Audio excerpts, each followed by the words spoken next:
Hello, people. Thank you so much for joining us here tonight for some Shadowrun, my favorite all-time game. It is a horrible system that's complex and very difficult to play and just kind of wonky, but I love it with all my darkened heart. We will be playing tonight a game that I call In the Blood, but it's an adaptation of one of the very classic modules from the very early days of Shadowrun.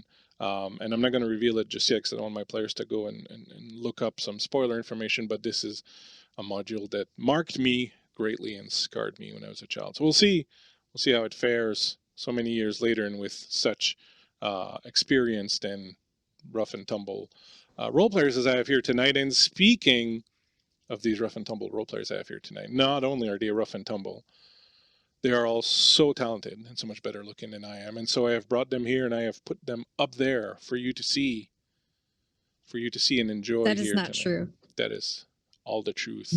You're much better looking than all of us. It's fine. Well, yeah. So okay. So you can get 3 more karmas for your character. Yes.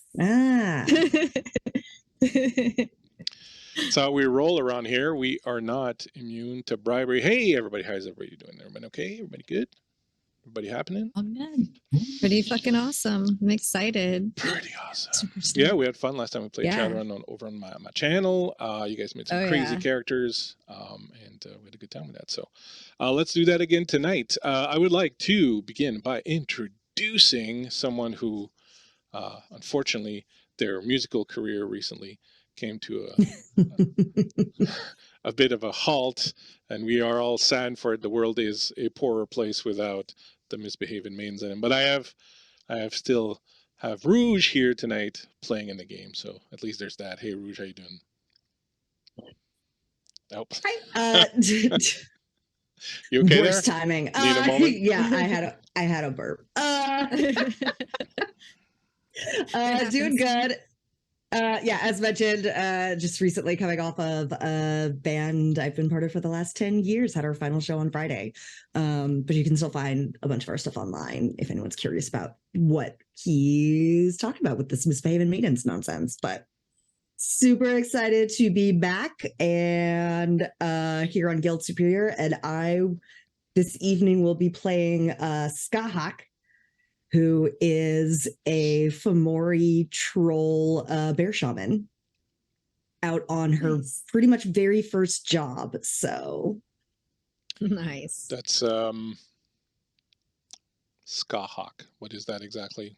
Skahak. It is Gaelic. So it actually means shadowy. Very on point. Very on point. Indeed. Indubitably. Well, thank you very much, Kahak. Thank you for being here, and I hope you had a good time last weekend or last Friday was it at that show, and hopefully the misbehaving maidens will ride again. We'll see. We'll see. Speaking of misbehaving maidens, we do have yet another one here tonight. We have a slew of misbehaving maidens. Mandy, the Mandy, in fact. Hi. How you doing, Mandy? Yes, doing great. Super happy to be here. Never played Shadowrun before, so I'm very excited. Hi, everybody. For those of you who don't know me, I'm Mandy, or the Mandy, as you know me all over the internet. I'm a professional dungeon master, and I work and teach RPGs. And tonight I am playing Candy. That's her username, not her real name. And she is a investigator decker. Looking forward to seeing how that is going to play out in a scenario that's heavy on the investigation. So you are well placed to totally solve this entire thing in the first 30 minutes, and then we have nothing else to play. So don't break the game. No, go ahead, break it. No promises. No promises. Yeah, you invite Mandy. I'm going to try to break. I'm going to try to break everything. You know it. You asked for 3 troublemakers. I mean, come on. I knew it. This game could have been called The Misbehaving Maidens. Thank you, Mandy. Super stoked to get to play with you again. We had a good time recently playing Walkbarg. And so it's a great pleasure to have you here. So thank you so much for making the time to come and play with us. Yay. So happy to be here. Cool. And on the topic of misbehaving maidens, the one, the only person here who's not on Twit, Cass. Oh. You're not on Twitter. See, that was the I setup. am not on the Twitter. That was the setup, tweeters. but it fell apart. I call it the tweeters. Hey guys, I'm Cass. First time on Guild Superior and second time playing Shadowrun with the awesome Bleakseason, so I'm excited. And tonight I'm playing Jack, a dwarf who, she got abandoned by her own kind, and she got picked up by some wallabies, and we're gonna see what happens next. You know what I'm saying? You and the accents. I'll probably voice actor. I'll probably end up missing your Jersey accent though from last time, but Saucer was so fun, man. What you should do is, since she's one of your contacts, you should give her a call, and then you'd have to role play with yourself. Oh God, I already talked to myself as it is. It's all right. I think we all do that. We all do that. Thank you so much for being here. Thank you, everybody. We also have Miko joining us. Miko will be joining us very shortly as he had some parental duties to attend to, which, kids come before the shadows. That's just how this cookie crumbles. Oh, I forgot. Tim. Yeah, well. So many players here tonight. Usually I have like nothing to remember. My name is Tim. It's okay. Tim, He's just the chicken nugget. It's fine. It's fine. I'm just here. That's why Cass was surprised when I went to her. Yeah, well, anyway. I jumped because I'm looking at my sheet, my production sheet here, and you're right after Mika, and my brain just farted. Hey, okay. Tim, what's up, man? It's okay. Some call me Tim. It's fine. I'll be playing Sans Joe, a physical adept who in no way whatsoever is built to investigate anything, because Bleakseason told me to be an investigator or be able to investigate. So, yeah, I built the opposite. That's what I did. It's okay. Someone's got to break heads. And this is like I don't know how many times I've played Shadowrun. A lot. I've played a lot of Shadowrun, so this is a return for me and Cass. I'm happy to be back with Cass. This is great. I'm so excited to play with Tim again. And this time I don't have a shotgun, so. I know, and this time I'm the short one, so You could add a shotgun, but you didn't want it. That's all I have to say. Also, I would like to say that making Shadowrun characters with a group of people who've never played before and who insist on having their main combat skill be demolition was very interesting. Also, I was like, what's with the demolition? Everyone wants the demolition. I would like to add that I do not have demolition skill. I don't think anyone took it. Same. I don't think I have it either. Yeah, you talked me out of taking demolition. So I think you did talk me out of it. And what you don't know is that you absolutely need it to survive this adventure. The bias is showing. Exactly. I'm anti-demolition over here. Clearly. We definitely don't run with demolition over at Guild Superior. Thank you, everyone, for joining me on this. I'm super stoked to have you all here. A couple little things before we get into it. The music that you are hearing, we'll hear throughout the night, is by Carl Casey, who does tons of really cool stuff, and specifically I'm really into synthwave stuff, which we're going to be listening to all night. So you can find his works everywhere. All the links and whatnot are in chat, so you can find that there. I'll also be using maps tonight by our friend Solution, who makes absolutely amazing fantasy and science fiction maps. So check out his work on his Patreon and on Drive-Thru RPG. I'd like to give a shout out to all our friends over at Guild Superior, all the other people who play games, hang out with us, post coffee memes in the chat in the morning. That's what I wake up to every day, and I don't know what I would do if it would just disappear. I wouldn't know what to do with myself. Just go back to bed. Finally, I could hibernate. Yeah, me too. But it's too hot to hibernate right now. Finally, if you want to get in on the action a little bit and help out the players, you can donate some bits. And for whatever reason, my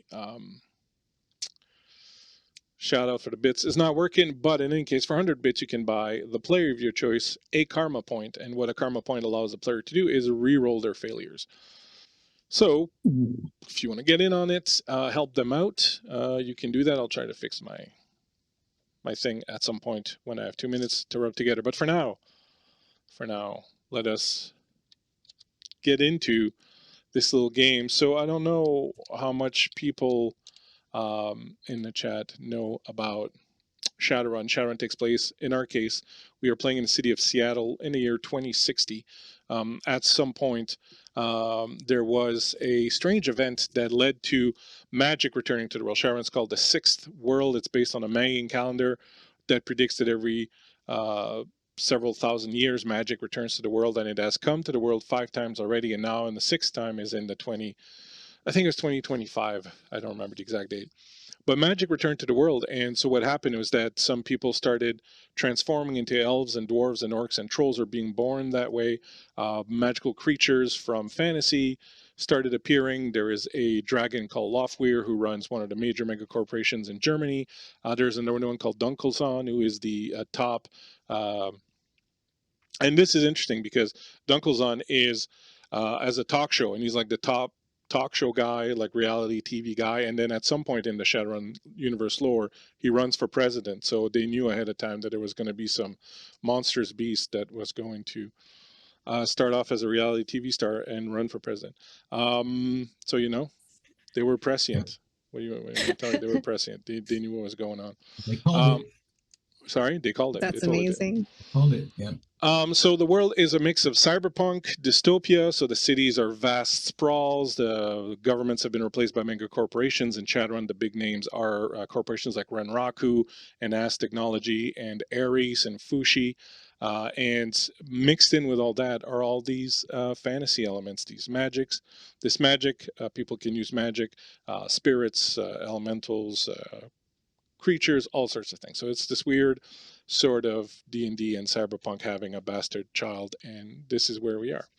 When we open up the game tonight, we are in Seattle, as it's always, and I love the beginning of Neuromancer. So cyberpunk was pretty much created by William Gibson, the writer William Gibson, in the first line of his book Neuromancer, which kind of created the whole genre, is that the sky looked like a TV turned to a dead channel, and that's pretty much what you have here tonight in Seattle. As always, the sky is gray, heavy, rain's coming down, and no matter how much rain falls, it just seems like it's never going to wash this city. There's neon lights burning everywhere, reflecting in the glares of the pools on the streets. People packed people everywhere you go. There's just tons and tons of people, and now it's even weirder because it's not just a whole bunch of humans. There's all sorts of metatypes sort of running around, all sorts of strange creatures. If you can imagine yourself in Blade Runner, that scene in the market where everyone's kind of rushing around in the rain with like these little umbrellas with lights on, all that. That's sort of where we're at. Your characters are professional Shadowrunners. Shadowrunners are people who take on jobs, usually targeting corporations, stealing information, kidnapping scientists or big, top dog VPs and whatnot, and also sometimes darker work. But you have all recently done a big job that brought a lot of heat. You had to kind of lay low for a while, so you've been staying off the grid, hiding out in your various little your apartments, not making too much noise, living off of your the money that you made. And money in Shadowrun is the new yen, is the currency. So you're living off the fat stacks of new yens that you made off that particular run. But now, a couple of months later, it's fun to stay at home and just watch the Trid and eat some yo-yos. But at some point, thank you very much, Nick, as we have karma is given to everyone from Nick in the chat. Thank you very much. So everyone, can you add a karma? Thank you, Nick. Thanks, Bubby. So I increased my karma to a higher number. Yeah. So what happens is when you want to, if you make a roll and you hate it, you want to re-roll all the failed dice, you spend one of those points and you get to re-roll everything that was a failure. So sometimes that's pretty useful. Yeah, so sitting around watching the Trid, eating yoo-hoos, like after a while it gets old. Plus the funds are starting to roll low. So you decided, all of you kind of separately, or maybe some of you talk to each other, but you decided to try and dip a toe back in the business. And so you let it be known that you were maybe open for jobs, but you wanted quiet jobs, nothing too big, nothing too brash, nothing, too flash, just couple quiet, easy gigs just to, get back in the swing of things. And that's when your fixer, Carmine, calls you up. The phone rings, and we will start with we'll start with Tim, since I forgot him earlier.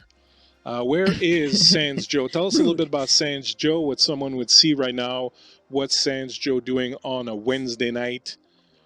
With no job prospects in sight right now. What's happening with Sans?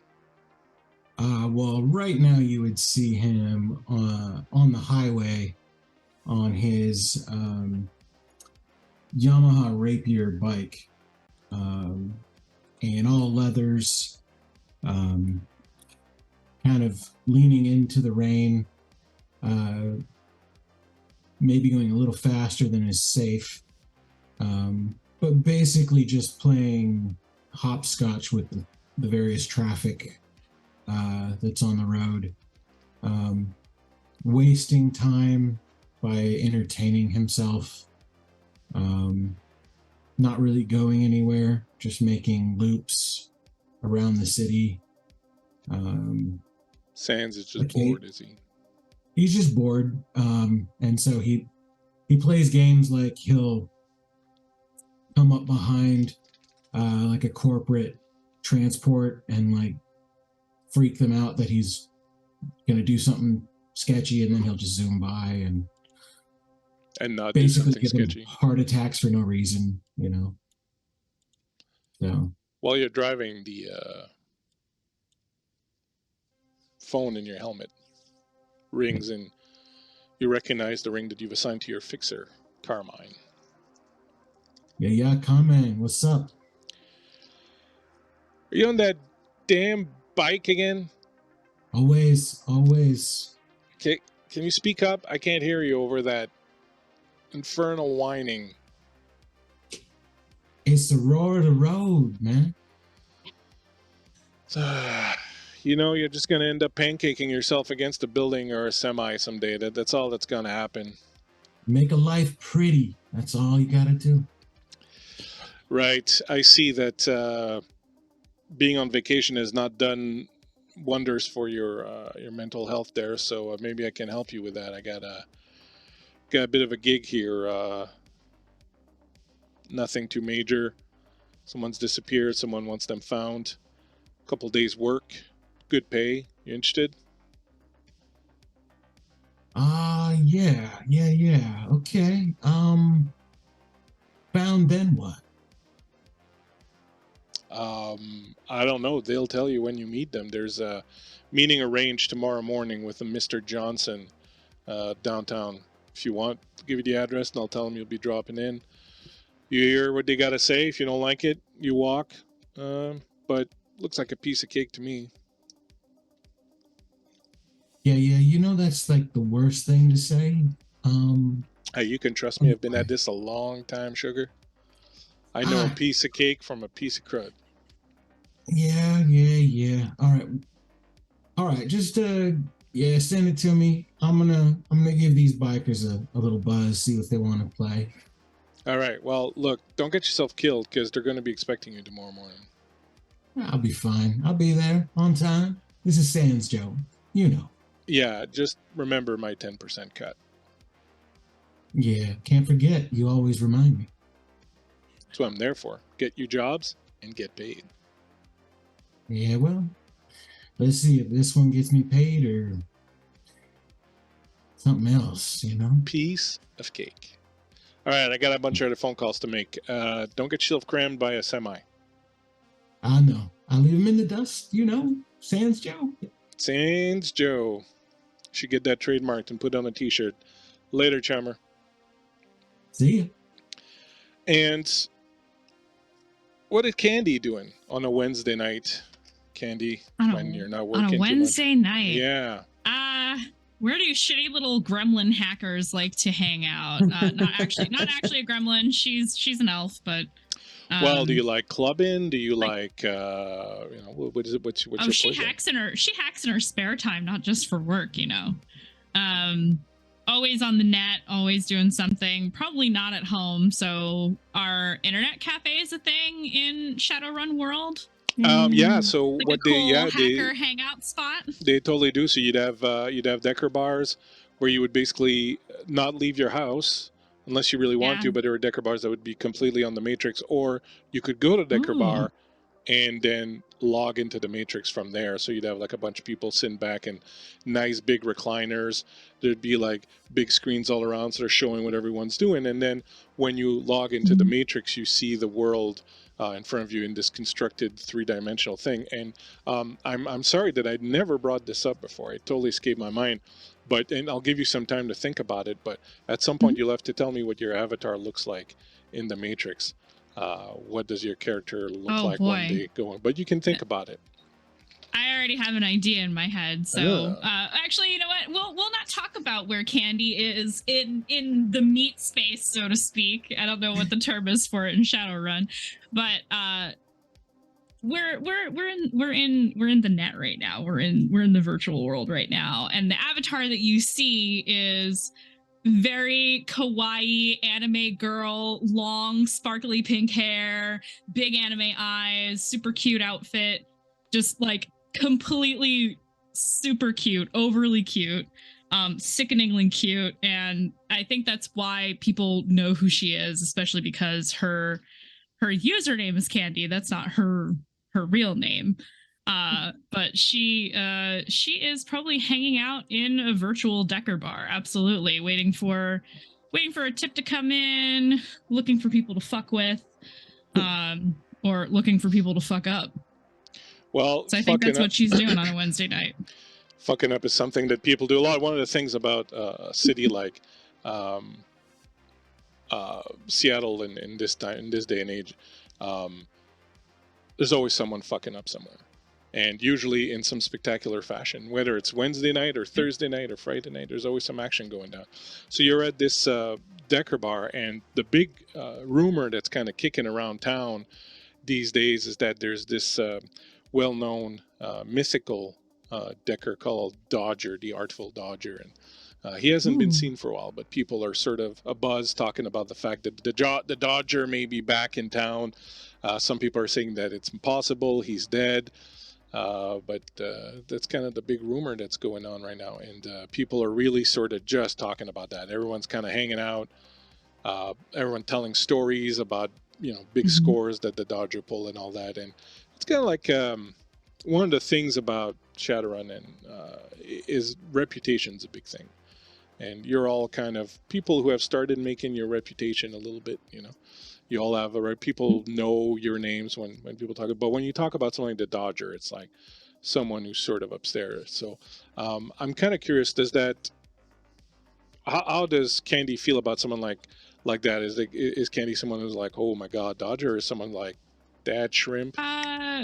Is Dodger considered like a really great Decker, like legendary type stuff? Okay, so I feel like she's like definitely like eyes emoji at these guys, like, hey, I want to know more, I want to hear more about this, I'm a huge fan, I love Dodger's work. Well, you're gonna have to get yourself a bigger hard drive there if you're gonna be hoping to download and save up all the information, all the stories about Dodger there, young one. Man, that elf pulled off more scores than I think I've ever really been handed to any 10 of the people here combined. But look, great story. I got a perfect story to tell you right now. It's going to curl your toes. Just as he's saying that, there's a little image at the corner, right, like in space in front of you, this little window that opens up. I'm interfacing with it the way I would anything else. And you see a little, call incoming, and it says Carmine underneath it. Oh, I want to hear the story. Give me just a second. All right. Am I able to like stealth answer the call while? Oh, yeah, for sure. No, nobody. Yeah, you can totally you tap it with your finger and it just kind of folds and goes into your head, and you. So I can like passively listen and like mentally talk to Carmine. Absolutely. It's Carmine, you said, right? Okay, so yeah. I won't say that. I won't interrupt the story. I'll listen to the story and like absorb it, and I'm probably recording it anyway. because I'm that bitch. Record so I answer everything. the call in the background. Yeah, you fucking bet I do. So I answer the call and I go, "Hey, what's up? Do you have any work for me?"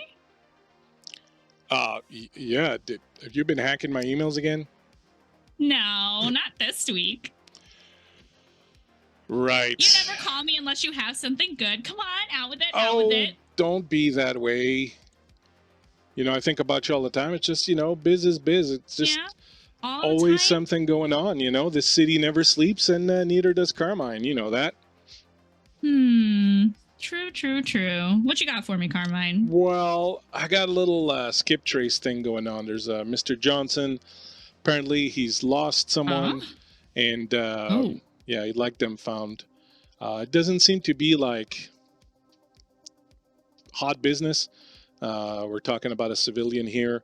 The corporate, the Johnson's like a mid-level Renraku guy. Looks to be a couple days work. I thought of you specifically. You've been pretty good at this kind of stuff before, and he was very adamant about the idea that he wanted investigators and people who could help him track down. He's looking for, I don't know, I guess his mistress maybe, or his girlfriend, or his wife. Oh, or, a girl. You Isn't know, it always a girl trouble. with these shady types, you know? Well, you know. Some things, plus ça change, plus ça reste pareil. The more things change, the more they stay the same. True. But anyway, should be a couple easy credits. Couple days I'll work. take it. Things are not quite as busy as they usually are. I suppose I could take an extra one on. Why not? It's been pretty quiet. And Who else on the job? Do you know yet? Have you called anybody else? I talked to Sans Joe. If he doesn't kill himself on his motorcycle tonight. Oh boy. Okay. Yeah. And a couple other people will probably call Jack, see if they're into it. And the Johnson wanted some magic, so I'm going to try to find someone. But everyone I got is on a job right now, so I'll see what I can rustle up. I'll spin the old Rolodex and see what flies out. Maybe I can make up for it. You know, I'm kind of magical on my own. I know that. But they don't know that. True. They will someday. I'll be bigger than Dodger. That's a pretty bold statement. And I meant it. Mm-hmm. Right, let me write this down right here. This is the night that Candy said that she would become bigger than... Hold on. Man, I'm not used to writing by hand. Dodger. All right. It's written here. I'm going to pin it on my wall. And, you know. You can pin it next to the autograph I give you next time we go out for a drink. Is that your autograph? I thought it was I could. Abstract art. No, you're right. It is. Oh, yeah, I can see the C there. Oh. Well, you know. Very funny. When you're bigger than the Dodger, I'm going to sell that for a ton of money and retire in the Bahamas. Well, why do you think I gave it to you? I know, you're always looking out. Well, have yourself a good evening wherever it is that you're hanging out tonight. Don't get home too late. Meetings tomorrow morning. I'm going to send you the deets. Oh, I hate morning meetings. All right. I know, he's a corporate type. You know, he's up at like 5 a.m. doing cardio. What do you want me to tell you? And corpos. All right. Well, I'll talk to you later. Thank you so much for that. Sounds good. Enjoy your evening. You too. Bye. And you will spend the rest of your still listening to the story in the background during this whole entire thing. Just kind of spaced out. You'll get the whole story of Dodger, Ghost, and Sally and their adventures, and you can read them in the first 3 novels of the Shadowrun series. We're not going to synopsisize them. Synopsisize them? Is that a word? Tim's an English teacher. No. Tim, is that a word? It's not. That's not a word. Summarize them tonight. There you go. There you go. We're going to summarize them. And somewhere else in this meat world is Jack. Where is Jack? What's Jack doing? Jack, she's probably with her brother Jeb, and not like her actual brother, but like an adopted brother, and they're probably burning shit down. You're burning shit down? Yeah, that's all mote. Where are you burning shit down? I don't know, probably in some like alley or something in a dumpster. Burning shit down. All right, you're in the Redmond Barrens, which is kind of a really dangerous combat zone area of town.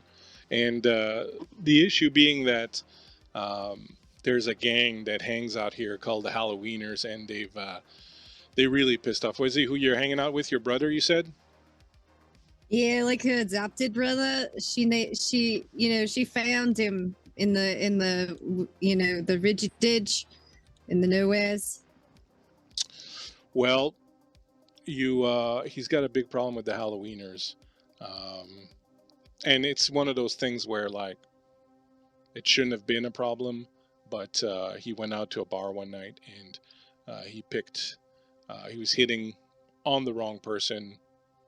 It was someone that was Sounds protected like by Jim. and what the Halloweeners did that pissed your brother off was that they spray painted his brand new night sky with their gang symbol, which is this strange sort of jack-o'-lantern pumpkin head with fangs and fire coming out of it.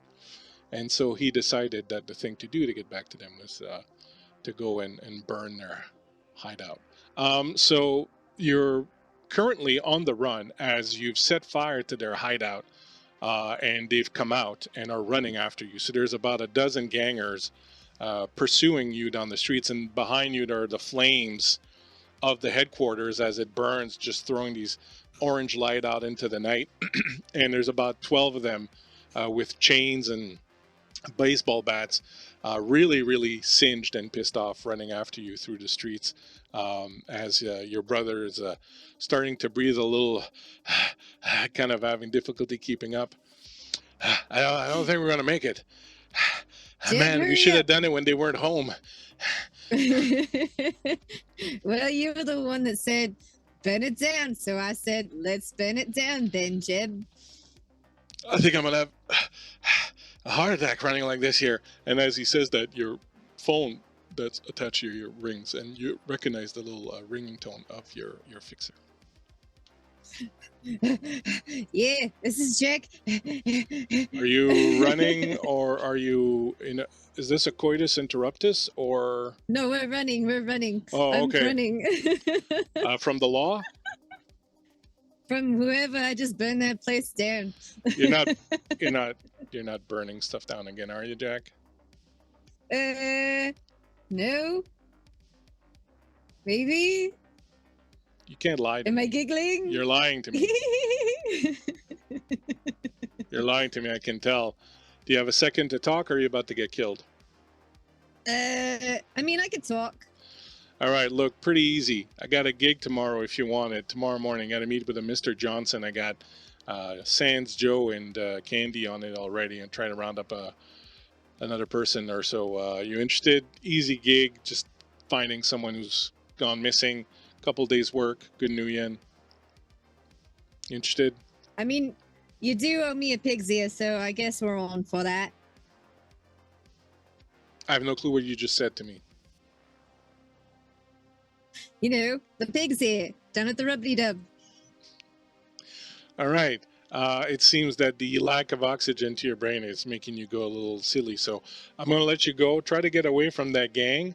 Try not to get killed. And I'm going to send the information down your way for the meet tomorrow for the Mr. Johnson. And, remember my 10%. Perfect. Oh, shit. Sorry. I just. You need me to send some reinforcements? No, I'm all right. All right. As long as you're all right. I'll send you the information.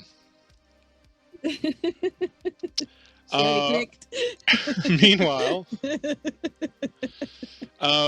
Skahawk, you're in a bit of a different situation. You are not someone who's been running the shadows very long, and you're not necessarily out there just trying to avoid the heat and hiding out. So what is Skahawk doing of a Wednesday night like this?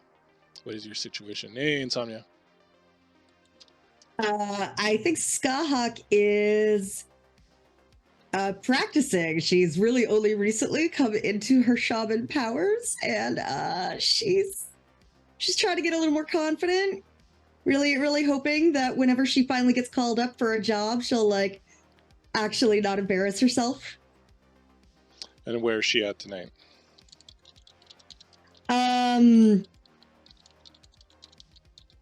I think she's in just a random alley that she's gone to practice trying to like be street shamany.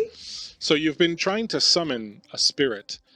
So you came onto this alley, and one of the things that you know you can do as a shaman is summon spirits and get them to do little services for you. So you've been practicing a lot. Being a bear shaman, you've been practicing a lot out on Council Island, in the sort of park that is there, and the nature spirits out there respond to you very quickly. But you find it more difficult in the city. There's obviously in the city a lot of interference between the real world and the spirit world, and so you've been coming down here to practice. And so you're found yourself a nice little alley, and you're sitting at the end of it, cross-legged, and you got all your little ritual summoning stuff out, and you're burning your little sandalwood, and you got your little all your little things that you need for that, and you're trying to reach a spirit of man, as they're called in the city.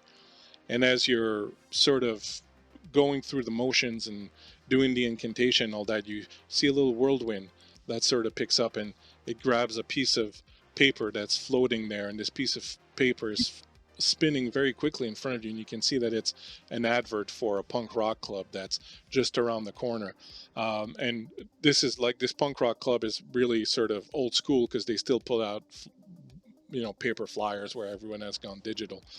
But so this one's flying, and as it kind of starts to form, it folds in this wind, and you can see like little, almost like origami, and you can see like little eyes sort of being formed from the paper, and then the little ears, and then a bit of a mouth, which is kind of like the bottom piece of the paper that's kind of floating back up.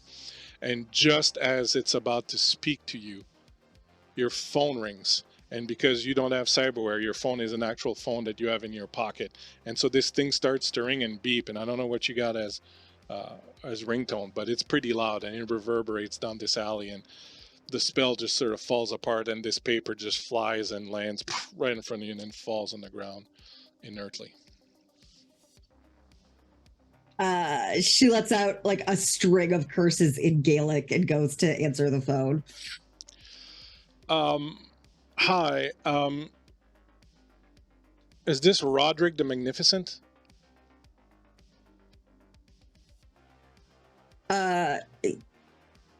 Who? Roderick the Magnificent? No, that... I'm sorry, who am I talking to? Skahawk? Skahawk, hold on. Oh, yeah, I remember you.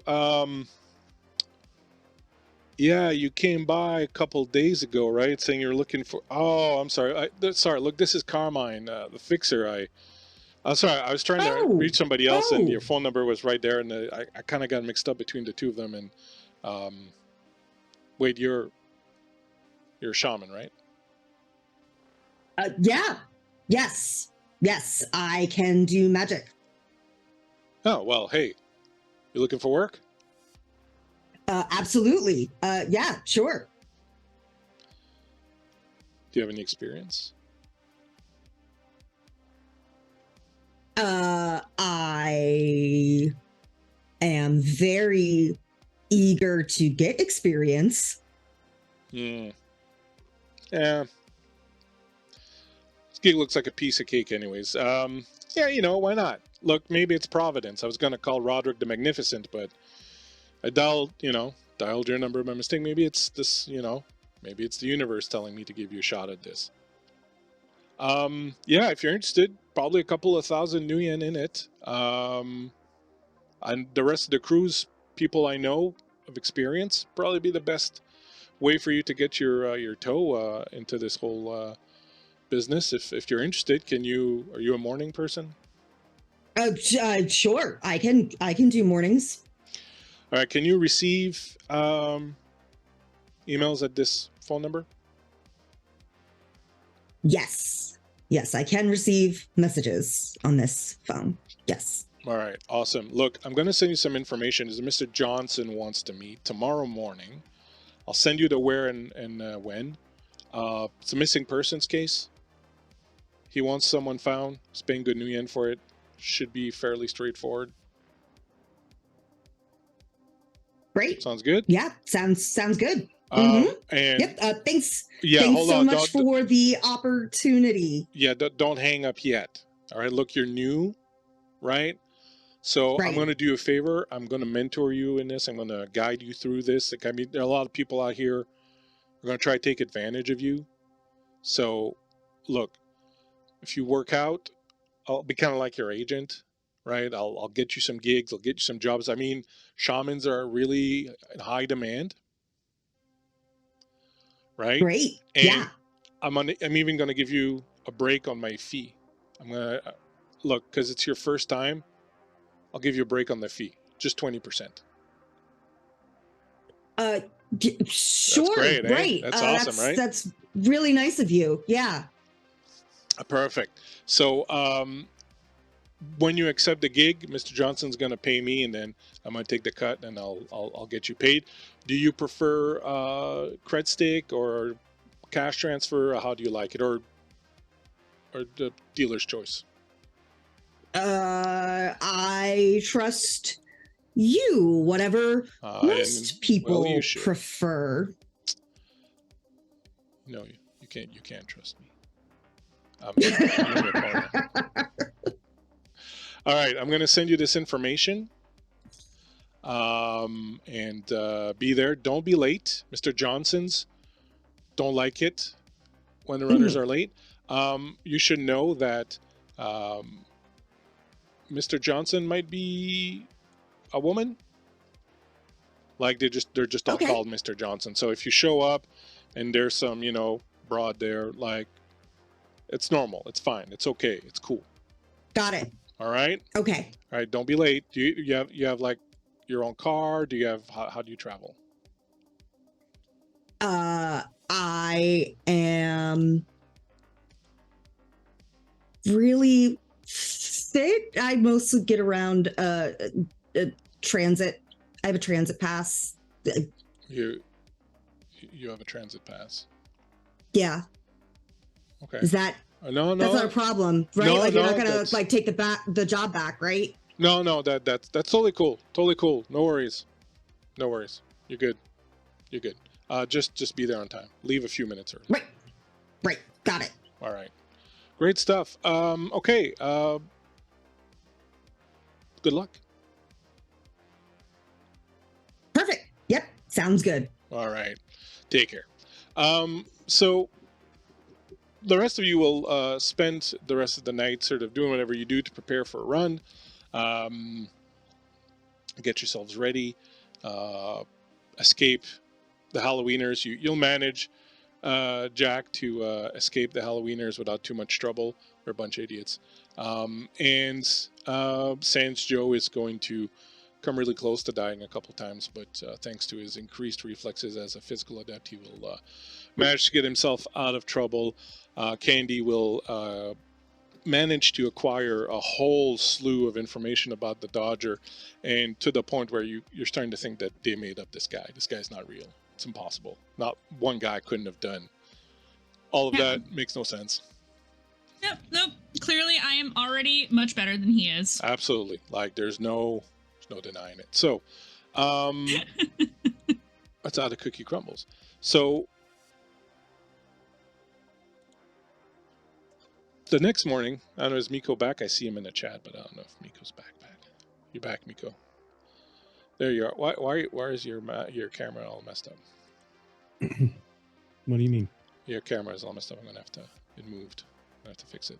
But, Why? So It looks fine. it looks fine there, but now It's in the other one, it's messed up. It's all right. I'm going to fix it whilst we talk. Mr. Johnson, you've given...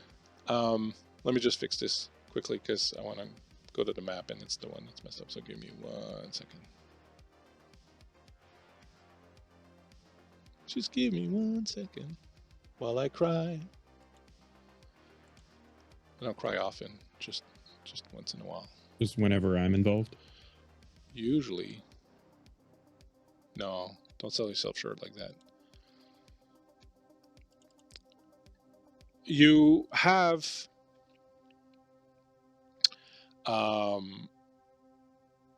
given your friends here, or you have, when you reached out to Carmine to try and get some Shadowrunners to come and meet you for this job that you have to hand to them, you weren't too sure where to meet. You were like, do we meet in a bar? But it was like early in the morning that you were meeting. You're like, do we meet in a Starbucks? But then that's kind of wonky. Like, it's not very professional meeting some Shadowrunners in a Starbucks. So you eventually decided to meet in an underground parking garage. As you are waiting for them, you sent the information to the fixer on where these Shadowrunners should go. You're waiting for them, and you get a phone call. Your phone rings, and when you take a look at who's calling you, it's your father-in-law. Well, not father-in-law, but it's, Yeah. Mr. Delling. Do you wish to answer, or? Yeah, I'll answer. All right. Morning, sir.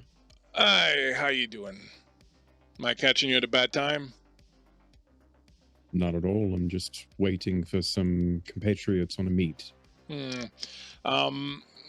You're not going to be late to work, are you? No, sir. Why would I be? I don't know why you would be. I'd rather you not be late to work. Look, I wanted to just verify something with you. I know that I said I would not get involved too much, and sort of, let you take your time, but it's Victoria's mother's birthday next week, and I know that Mrs. Delling would love nothing more than to have you and Victoria there. So I know I said I wouldn't pressure you, and I wouldn't press, and I wouldn't, kind of interfere too much, but you think there's any chance you might convince Victoria to come home with you for this party? I mean, it's going to be a simple affair. We're not inviting just close friends and families, 150 people, nothing more. Do you think there's any chance you might be able to convince her to I will come? do everything in my power to make sure that she is there at her mother's celebration. I promise you that. All right, I appreciate that. Look, I'm sure you understand the situation, and I don't mean to, overstep my bounds here. I know that it's difficult since I'm your boss and all that, but No, I'm I telling you understand that entirely. right. I think you and I have a good understanding, right? That if you can work things out here, maybe things can work out for you in more ways than one. I very much hope so, sir. In light of that, given the request, perhaps then I could take the morning and try to find something special to give to Victoria. Meet with her, perhaps lunch or something.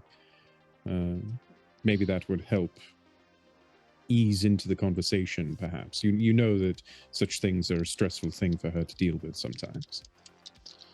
I get that. Look, that's fine. Why don't you take the day? Why don't you take that? I'll get Roy to come in and cover for you. No issues. Take the day. Do what you need. Anything worth doing is worth doing right. So take the time you need. Get this done.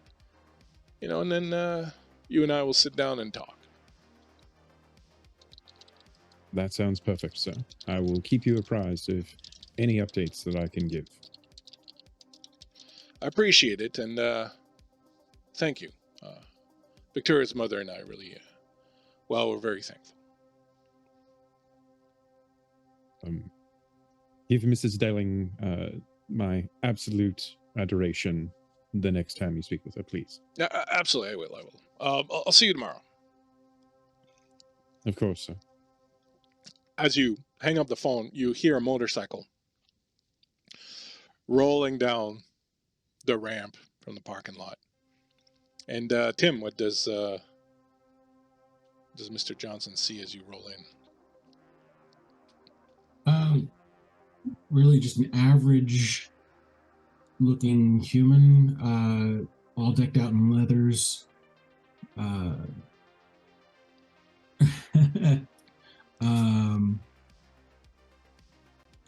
On a sports bike that has got a nice high whine to it, and biker helmet on. Nothing really that stands out. He's just kind of what you would normally see on a bike. Although you do notice he's not wearing gloves, so it's just bare hands on handlebars. And he'll just pull up to you. He's not gonna. And what does Sans Joe see as he pulls up? So Sans Joe sees a fairly average height man, a little bit of stubble on the lower side of his chin, fairly decently built physique-wise, very, very obviously corporate man, wearing a secure long coat. You can tell that he is comfortable in what he wears and in his skin. This is not perhaps a new experience for him. And you can see very plainly, if you have any adroitness with cyberware at all, that he wears top-notch chrome in his skin, whatever is visible. And you can see that his eyes have been glazed over slightly, but they still look fairly normal unless you get a good look at his pupils, in which you can see he's had full retinal replacement for his eyes. Other than that, he's just standing there looking fairly chill and seemingly unbothered at the moment. And as that's happening, Fantasy Animal Vegan has donated 500 bits for karma for each of you, so you can add another karma point from Fantasy Animal Vegan. Thanks so much, Fantasy Animal Vegan. We super appreciate you. They're gonna need the hell out of this later. So as that's happening, Candy, you arrive. How did Candy get here? Does Candy drive? Does Candy fly? Does Candy teleport?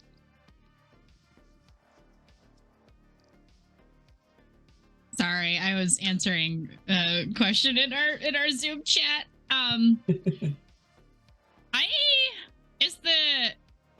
Is my little buddy big enough to ride, or is he like tiny? No, your little buddy's way too small. Like it's okay, he's too like small. Yeah, he's basically like, I would say the size of like. I would probably take like the equivalent of an Uber or the train or something like that to a certain point, and then kind of like I would leave like way early to get to this place and like go to locations unrelated to this one, kind of weaving my way to this one and then walking in. Probably like from some back entrance or whatever is a different access that's not like the obvious one. No problem. Do you want to before getting to this point? Do you want to try and maybe get a look through security cameras and see sort of what's waiting for you down there, what's going on? Yeah, I'm a little bit curious. Maybe I'll walk and hack. All right. So as you step in, you find a maintenance access door sort of around the back, and the maglock key that's there is no match for your hacking skills. As you approach, your Wi-Fi is going to be scanning for an entry node into the computer. So if you want to go ahead and make me a decking skill, so you're going to use your... Oh my god! Yeah, I know. Roll. Your computer or decking skill. I think you're specialized in decking.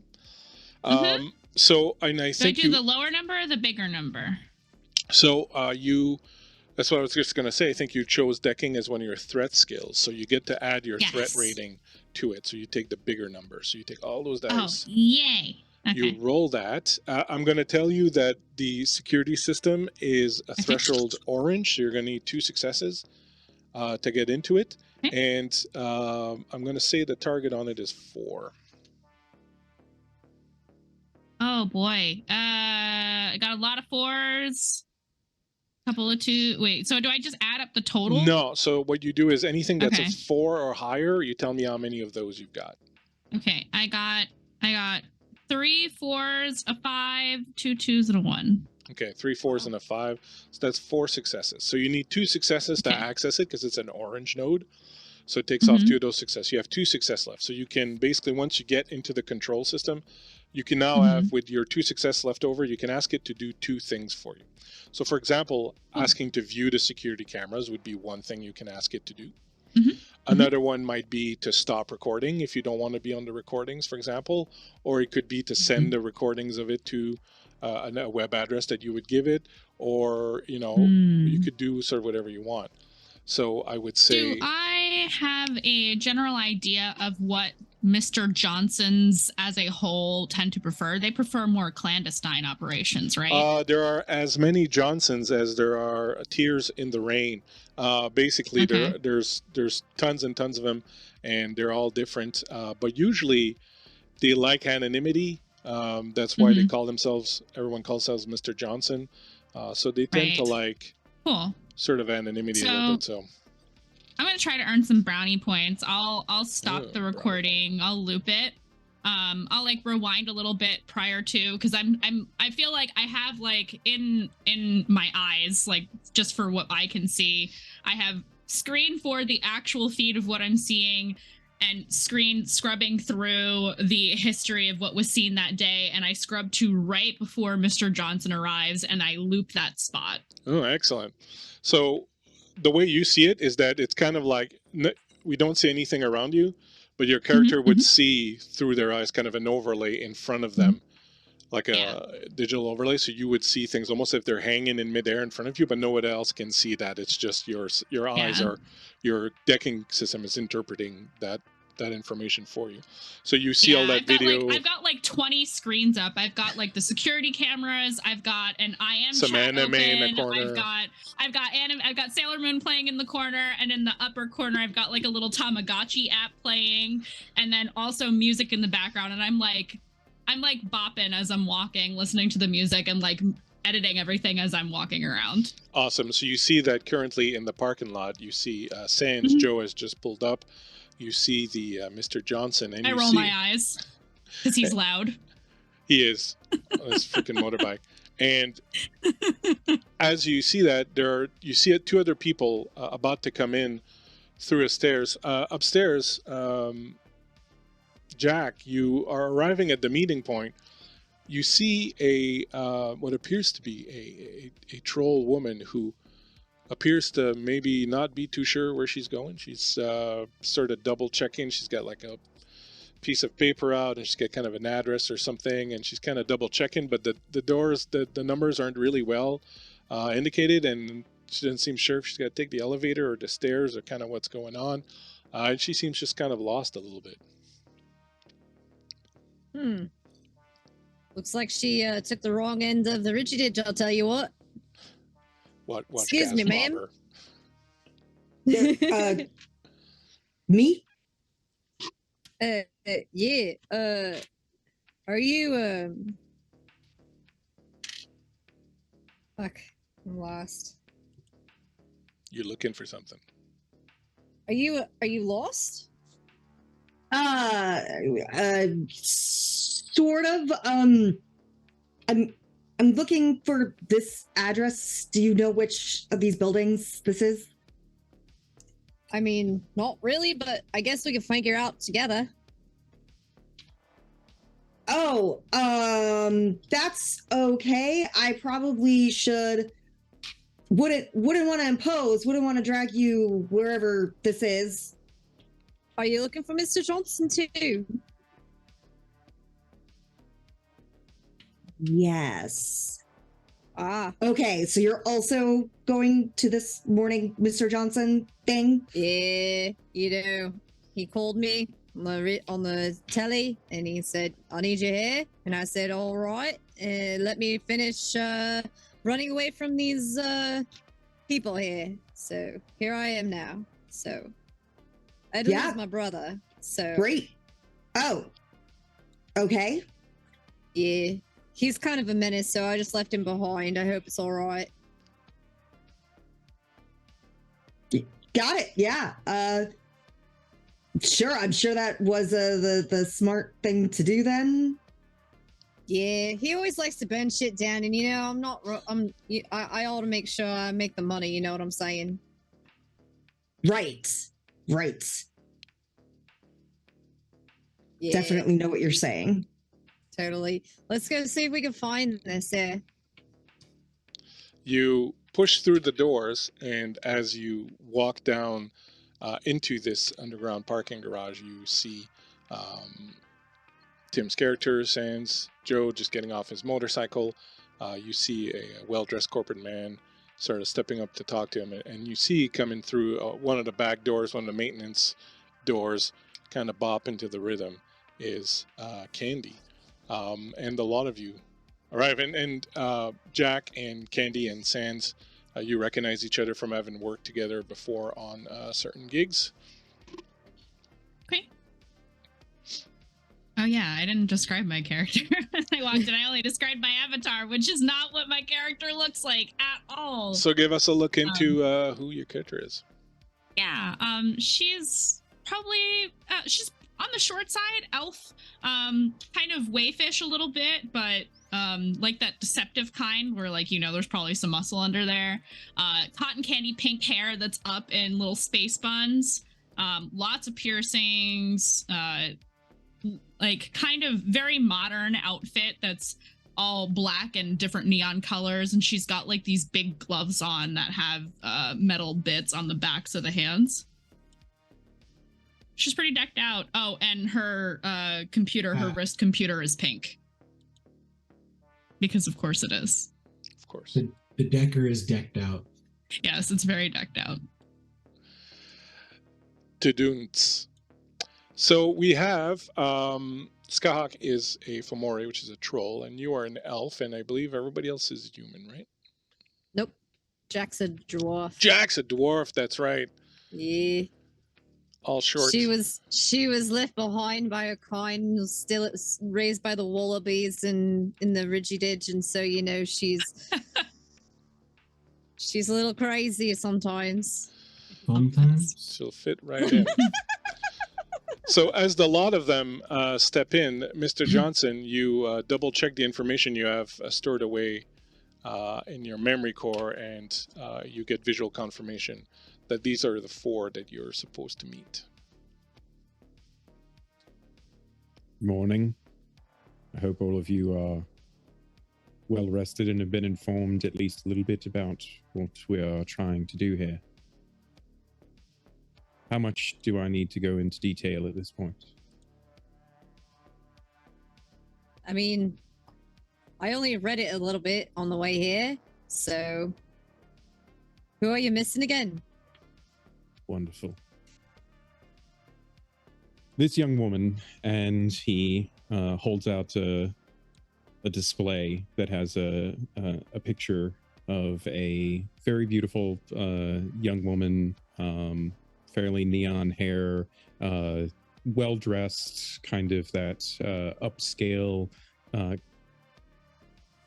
corporate kind of attire. Fairly dark skin, pointed ears to show that she's an elf. One of the men that I work with seems to have misplaced his daughter, and last contact with her, she was in possession of a fairly valuable necklace, as it were, and there is a not insignificant chance that she has been taken and is going to be held for ransom any day now. We are trying to get the jump on such an occurrence, as if it were to get out, the people that care for her, well, let's just say it wouldn't go well for them if that were to come to light in the public space. And that is why you are all here. I need for you to find her and recover her, and if possible, recover the necklace as well, and deal with whoever it is that has taken her. What's the name? Her name is Victoria Delling. Victoria. She very frequently goes by Vicky Dale. So Sans Joe takes his helmet off to reveal a bald head and face tattoos all over his face, and looks at you and goes, "Who's your friend that lost this one?" You are being paid to find a young woman, not those that care for her. So you're saying it's not an inside job? Most definitively. Well, it's always a good place to start. I appreciate the insight. Which of you is the investigator? That Who would among be you- me. Also, I already fixed the security cameras. I don't know why you wanted to meet in a public place, but fair enough. So Well, I appreciate when was she you not last- having me have when was to call she- my corporate people. when was she last seen? 8 days ago was the last physical contact that she has had with anyone that cared for her. Oh, Yeah, they waited 8 days. Interesting. That's quite a Yeah. cold trail. Not quite. Not as cold as that one guy, Candy. Remember? It was like 10 Oh, days. yeah. We found We his got him. face. We did. That was all. Let me Definitely. also stress that the reason that there are 4 of you in this, and also the reason that part of this job involves me coming with you, is that the previous investigator that was put on this case has also gone missing.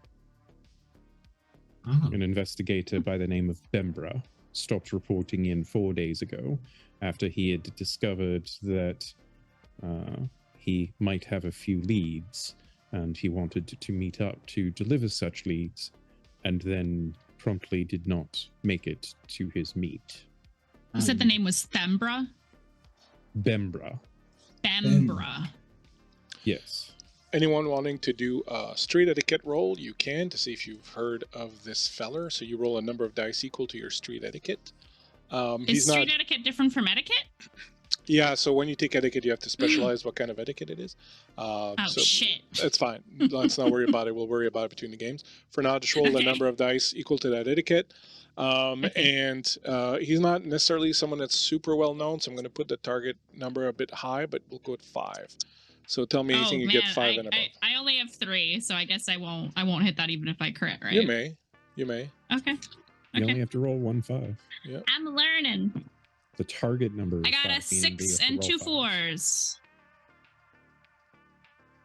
That's pretty good. Anybody else rolling? Yeah, I got A6 because I only have one. So the 2 of you would have heard the name, especially you in investigator circle. So he's kind of like,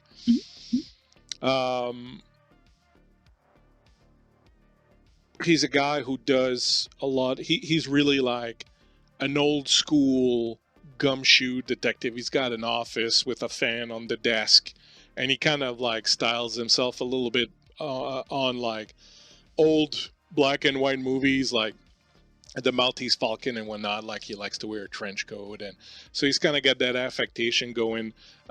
He's a decent guy. He's got a decent rep.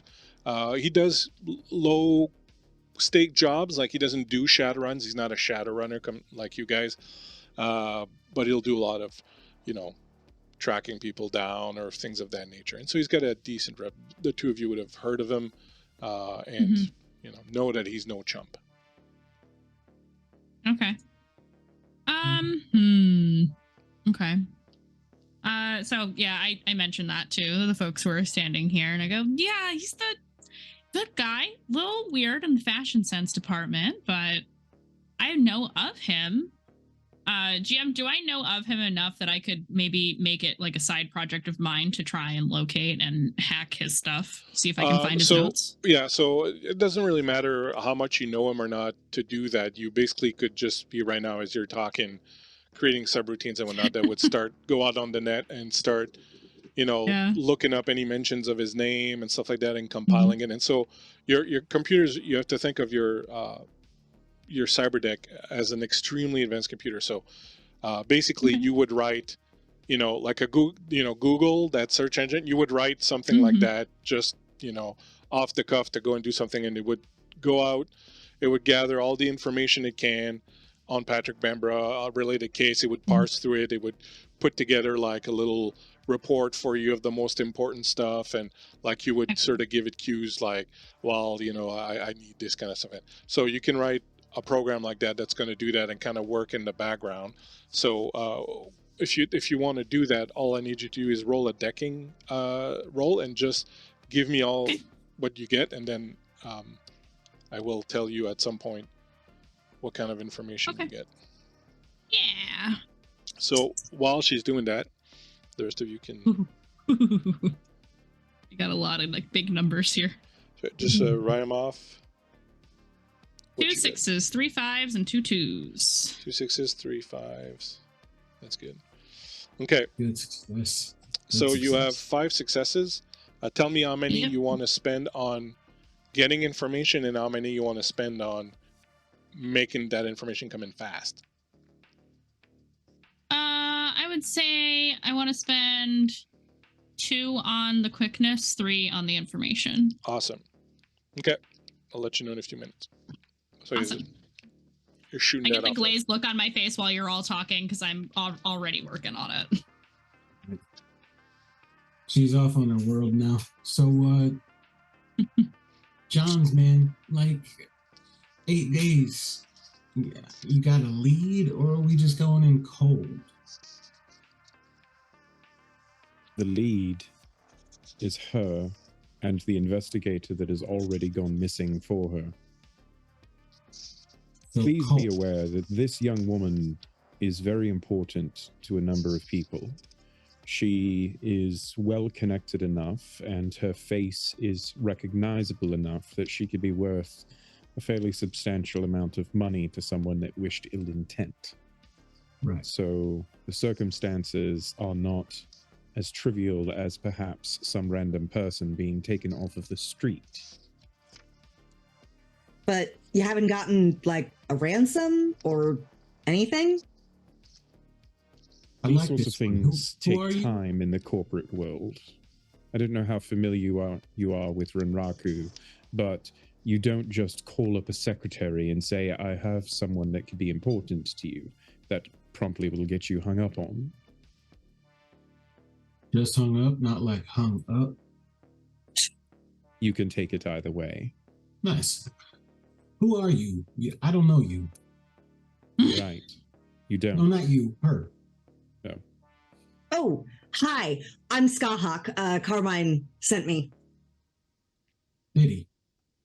Have you not worked together before? No, not this one. Nope. No. These two, cool cats. But warming, just a little. Anyway, Madam Skahawk, am I to assume that you have proficiency in the world of the arcane?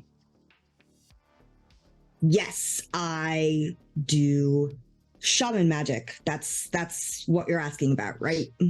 trippy, nice. Yes, indeed. Wonderful. I had asked Carmine to provide me with a wide variety of skills as, frankly, Mr. Joe, this is... Oh, I'm sorry. It's Sans Joe. Right. Right. It's not Sans. It's not Joe. It's Sans Joe. Right. This situation, as you so eloquently put it, is one that could be somewhat cold, and the circumstances are very significantly unknown and will require many skills, I think.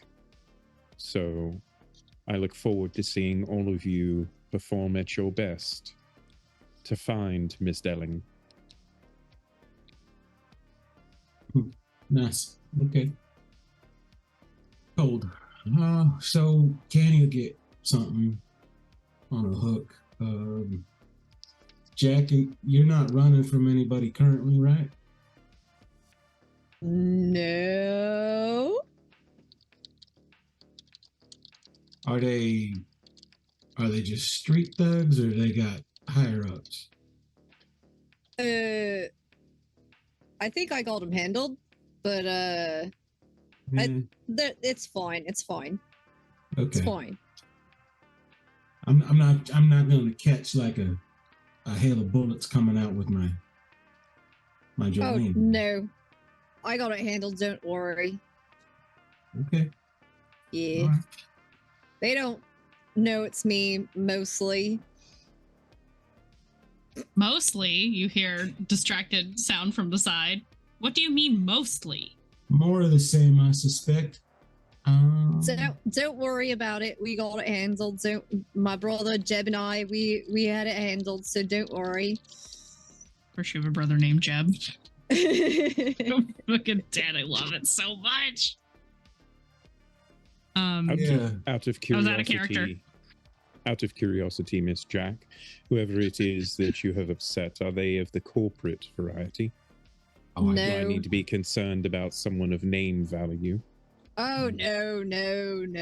It's fine. It's fine. It's fine. We got it handled. They were I just a think small you- street gang, and they pissed us off, and we burned their house down. It's fine. She smells Mhm. vaguely of smoke. I thought I smelled something. We had a Anyway. barbecue. So Please do inform me if this escalates and potentially could complicate the job at hand. I would very Oh. much like to know of these things in advance. Sure. Huh. Right. Totally. Halloween gang attacks. So, Worst moment. for cold jobs, where we have to start with just what Candy can pull up out of the soup out there, it's usually pretty steep, you know. Carmine has already negotiated on your behalf, and your fees are substantial, but have already been made on deposit. Yeah, what Carmine does and what we do is a little different. We're starting I cold, see. and there's danger involved. So a little bonus goes a long way.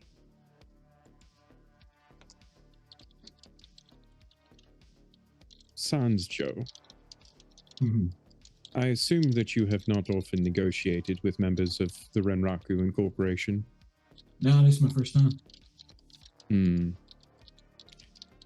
I would advise you in the future, if you wish to negotiate with other members of the corporation in such ways, you may wish to have your fixer do it for you, as these circumstances won't go well for you in the future if you do not. There is a protocol that must be followed. See, you're one of them uppity ones. Okay. All right. They're system guys. It's how they do business, you know? I got him, Candy. I got him. I was just thinking the same thing.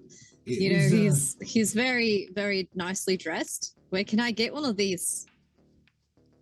you want him or do you want the clothes? The clothes, of course. Where can I get one of these? Yeah, that's what I thought. All right.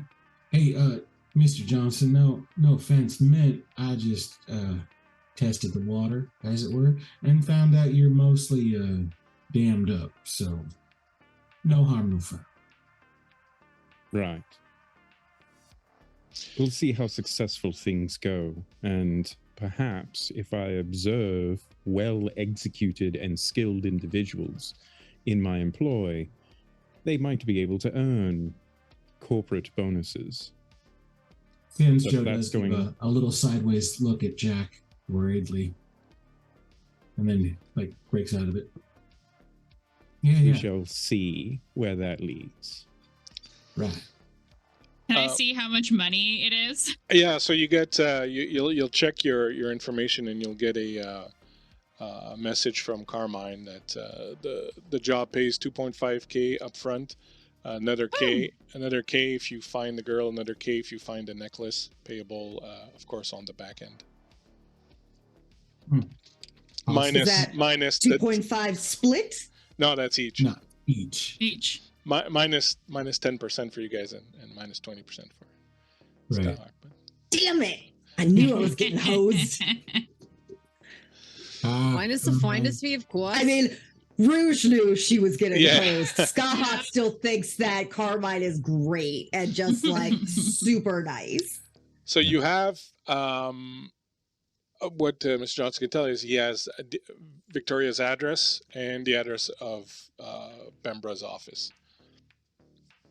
So those would be like Alrighty. sort of your two leads. So I'm going to say it's 9:29. So I'm going to say whilst you finished sort of negotiating, and now you have the information, think on sort of where you want to go. We'll take our break here, and we'll be back right after, and we'll head up to the destination that you choose to go at. Thank you so much, people, for hanging out with us. Super appreciate you.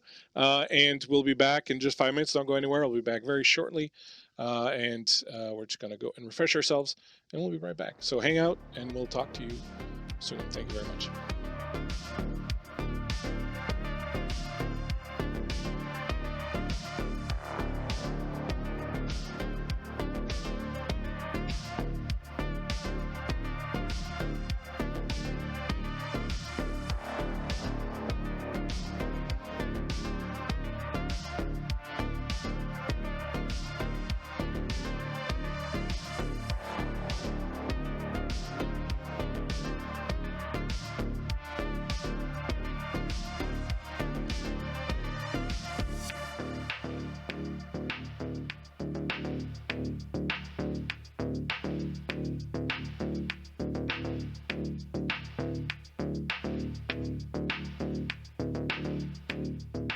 He's A boat?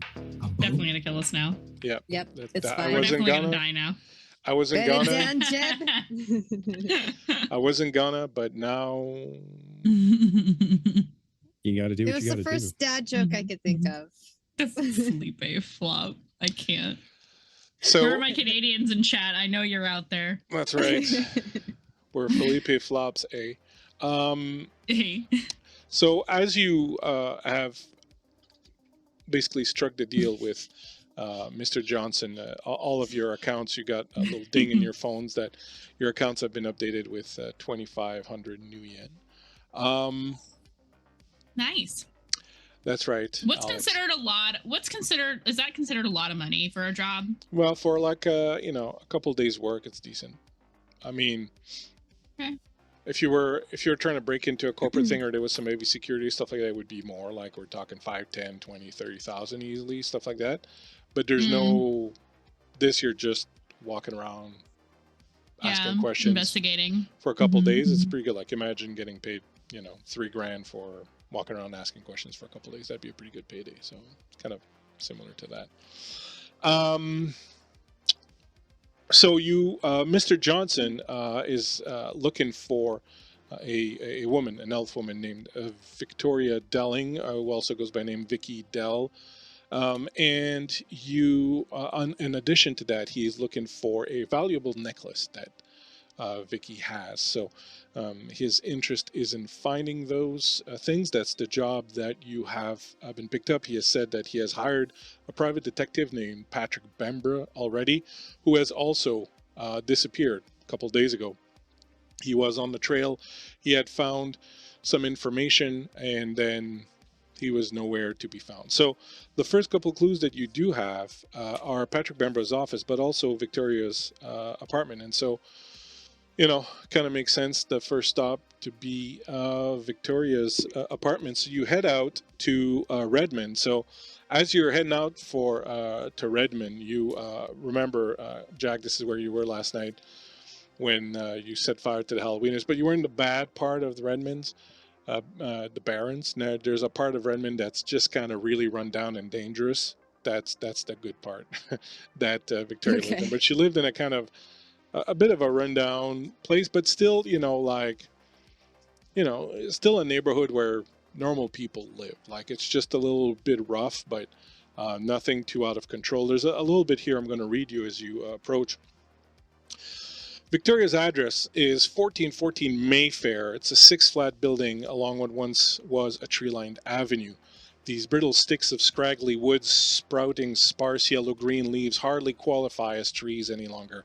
The neighborhood is definitely not fancy, but you've seen far worse.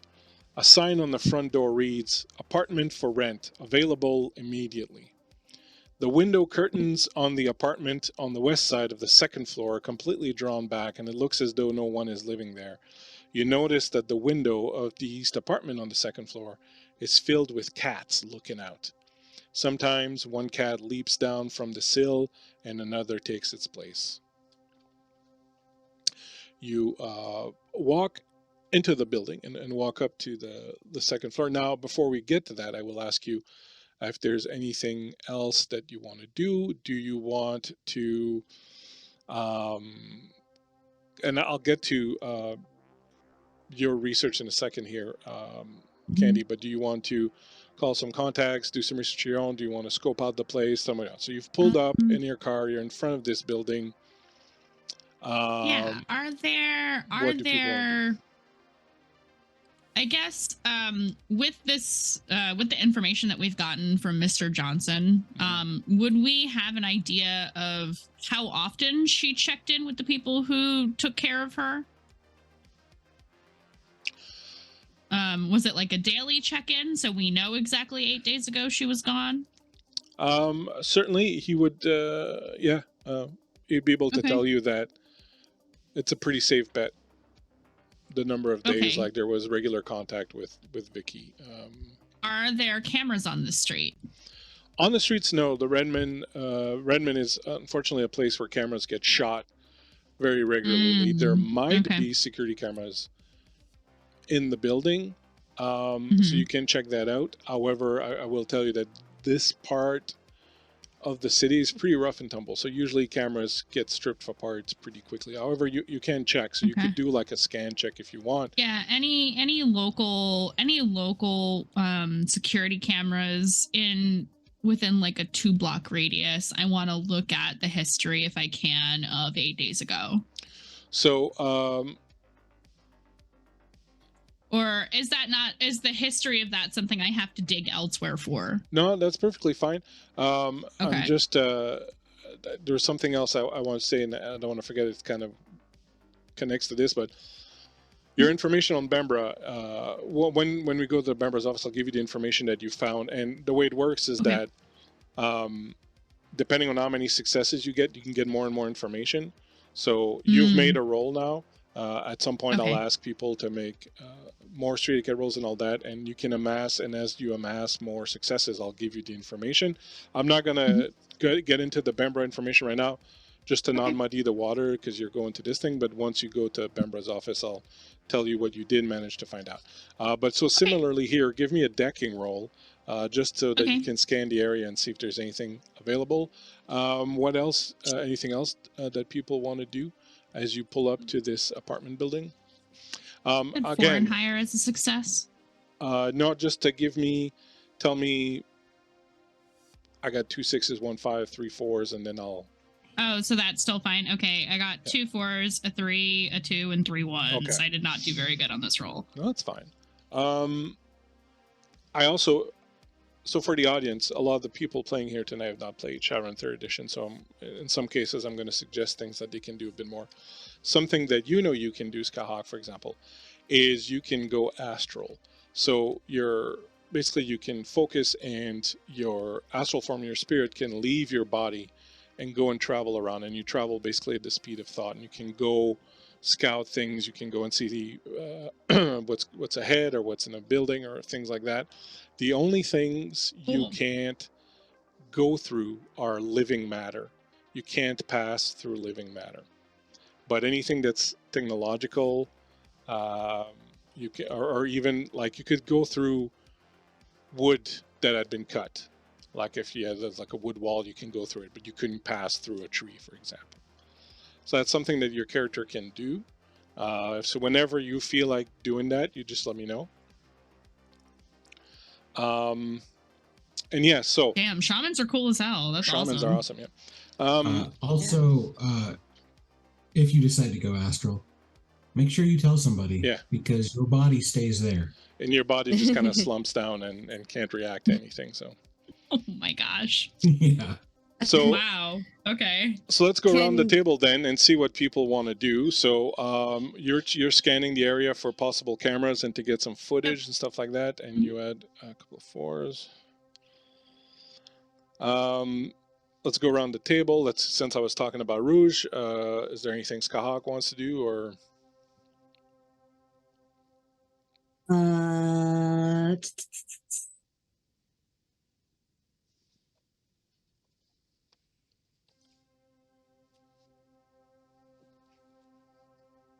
Do you want me to come back? Yeah. Yeah. Mr. Johnson.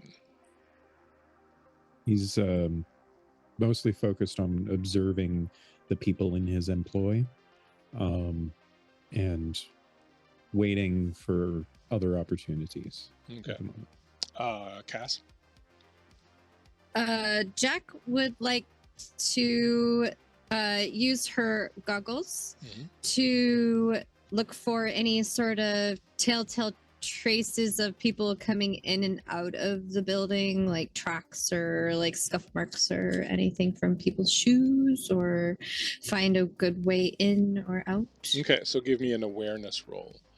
Okay. While that's going on. And Tim? Sans Joe will take his bike around to the back side of the building, get off it, and turn on the alarm because it's a sketchy place. And then he's going to try and see if there's a physical way to get up to this apartment where she disappeared from.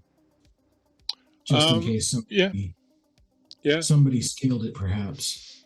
There would you're taking a look at it, and it wouldn't be super easy. Like there are some basic defenses, like the fire escape ladder doesn't go all the way to the ground. You can see that there's like a bit of a ledge, and around that ledge there's like that good old broken glass glued into the cement sort of thing to prevent cat burglars. There are bars on the windows. So I'll say give me a stealth check, and we'll come back and see what y'all can find. Rouge, did you sort out what you want to do, or you don't have to do anything either? You can just sort of. Yeah, I think honestly this is her first job, and as much as she wants to like impress people, so she hopefully will get more work, she's also kind of hanging back and watching what everyone else does to try to figure out what what the general vibe is, process is. So another thing your character can do is you can astrally perceive, which means that you don't leave your body, but you switch from looking just at the physical world to seeing the astral world. You can use that to see if someone has cyberware, see if someone has magic, see if someone's lying, or does someone's emotional state, things of that nature. So these are things that your character can do, just so you know that you have that in your toolkit. And that doesn't make your character pass out. People don't realize you're doing that. You kind of get a bit of a far away look, or like looking in the distance kind of thing, like when someone's daydreaming, but you can still function and do stuff when you astrally perceive. Mandy, with your computer roll, so as I was saying, there's not a lot of security cameras around here. You do find one. There's like a Stuffer Shack, which is like a 7-Eleven across the road. Oh, hell yeah. And they do have a security camera. You don't get a clear view of the building. You go back 8 days. Is that what you said? The last 8 days? Yeah, 8 days, and I'm kind of like, I don't know that I have like any facial recognition type protocols or anything like that, but I'm looking to see when she last showed up on a camera around here. Okay, so Going back 8 days, you don't see her. You do, however, notice a few days ago a moving company truck that arrived and got filled up, and the truck drove off after a while. That's the only main thing that kind of That's sticks from the out. apartment, and that's from the From apartment. the building. where It's impossible supposedly- to tell exactly which apartment they went in because there's like several apartments in this building, but it was Does this the truck building. say anything? Does the truck say anything on the side? Yeah, bust a move movers.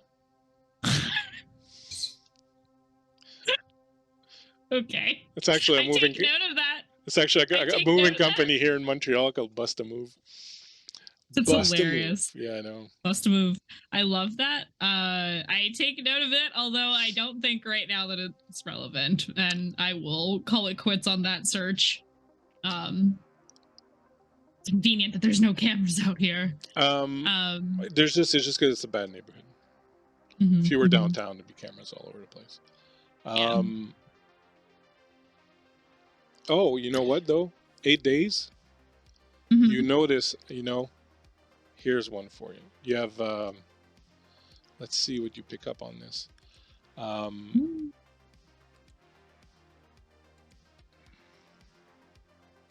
Give me the juicy information, please. Yeah, throw me an awareness roll.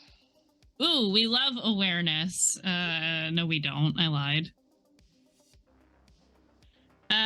6, a 4, and a 3. 6 Sounds is like pretty you love beautiful. awareness just fine. That's fine. You notice. How long ago is it? Let's just see. I noticed how long ago? No, hold on. I'm asking myself. I was talking to myself there. You notice 7 days ago, Mm-hmm. you would, with your role, recognize Patrick Bembra, the detective, The coming next here, day. going in, and then coming out a little later. You'll see him a couple other times as he kind of comes by, checks the place, maybe goes in another time. So it looks like Bembra was here. In a day. Yeah. He was here 7 days ago and 6 days ago. And then you don't see him again. Yep. You do notice that. Okay. I'll disconnect from what I'm looking at and look at Mr. Johnson and say, hey, I didn't get eyes on her, but I got eyes on Bembra. All right. 7 days And, ago and 6 days ago. When did he disappear? Last contact with him was 4 days ago, Okay. when he was supposed to report in and provide some information on some new leads that he was working. So That he was when investigating her within a day of her missing. Well, after he denied, Yes. right? Sorry. Interesting. Okay. There was reason to believe that something was concerning upon her departure. It was uncharacteristic. Oh, yeah, with all the moving trucks around here. I wonder if she just skipped town. If she had simply skipped town, I do believe that Mr. Bembra would have simply called it at that and collected his fee and moved on. But he did not. Something as simple as that, I believe that he was skilled enough to discern. Yeah, he's a pretty good guy. You're probably right. We'll see. Shall we go inside? Well, so hold on, just a couple more things to Kev. Cass, with your scanning with your goggles, obviously there's tons of people that go in and out of this apartment, so that doesn't tell anything. Something that does stick out though with your awareness roll that you see is you notice several times while you guys are kind of parked out front and checking things out. In one of the windows upstairs, the one with all the cats, you see the windows kind of open and you see a bit of a face that kind of steps out and kind of pulls back, and there's definitely someone who's kind of curious up in that other apartment upstairs. Mm. So And with my so- stealthiness, am I able to like shimmy my way up to that window? well, you could just go inside and walk up there if you want. Oh, okay. I would Well, think. then Because fine. I was gonna say to Sans Joe, who was scoping out how you could climb up there, with you could do it if you had to, but it would be no fun, and Oh. it does not look like there's been any sort of like the bars are still there, the glass isn't disturbed. So while you could do it, and it just wouldn't be fun to do, like it'd be like it's pretty well protected, you don't get a sense that anyone's climbed up there or done anything like that. So no Okay. disturbing backside. That's Okay. right. All right. All right, so who goes in? Who goes not in? How do you do this? I'll go in. I'll go in. Sans Joe's gonna come back, bring the bike around, and walk up. Shoot, I just forgot how to say your name. Skahawk? Gaha. Skahawk. Skahawk. He's gonna walk up to her and go, "All right, you ready?" Yeah. For what? Well, you're a shaman, right? Yeah. So you're gonna go check the apartment, right? Well, aren't they going in to check the apartment? Like, I can go with them if you think I should be going with them. No. Cool yourself. It's, you know what I'm talking about. You're gonna go up there, and, like you can jump out of yourself and go see. Oh yeah, I could try to do that. Sure. Yeah, totally. Okay. Well, you just sit down in the car, and I'll be here for you just in case things go hank. You know. Sounds good. Yep. Okay. Cool. All right. So, do you do that then? Yes. The awkward thumbs up. Sancho's like, okay, yeah, all right. She's so green. I I just realized how useless fog is here on stream because you guys can see my things. So you know it doesn't really help anything. You will sit back in the car, Skahawk, and sort of center yourself and focus yourself. And as you feel your body kind of slump down, and to everybody else, it looks like she falls asleep. You find yourself kind of sitting in your lap. Now you're seeing the world in the astral space, and the astral space is very different than regular space. First of all, everything that's not living looks like various shades of gray.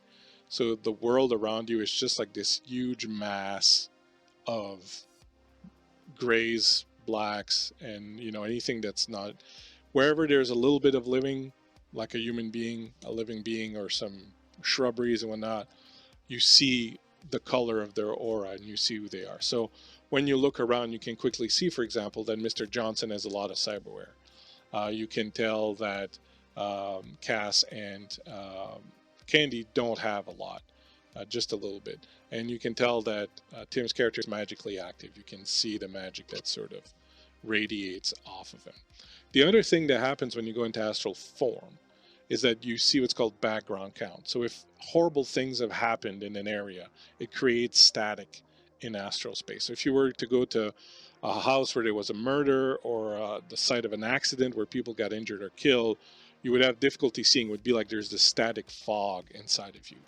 Now this is the Barrens, so there's always a little bit of background count, but not enough to really kind of disturb you or upset you or really impede you. You will fly up into the building, and you can fly, you can go, you basically look up there and you're up there. That's how it works.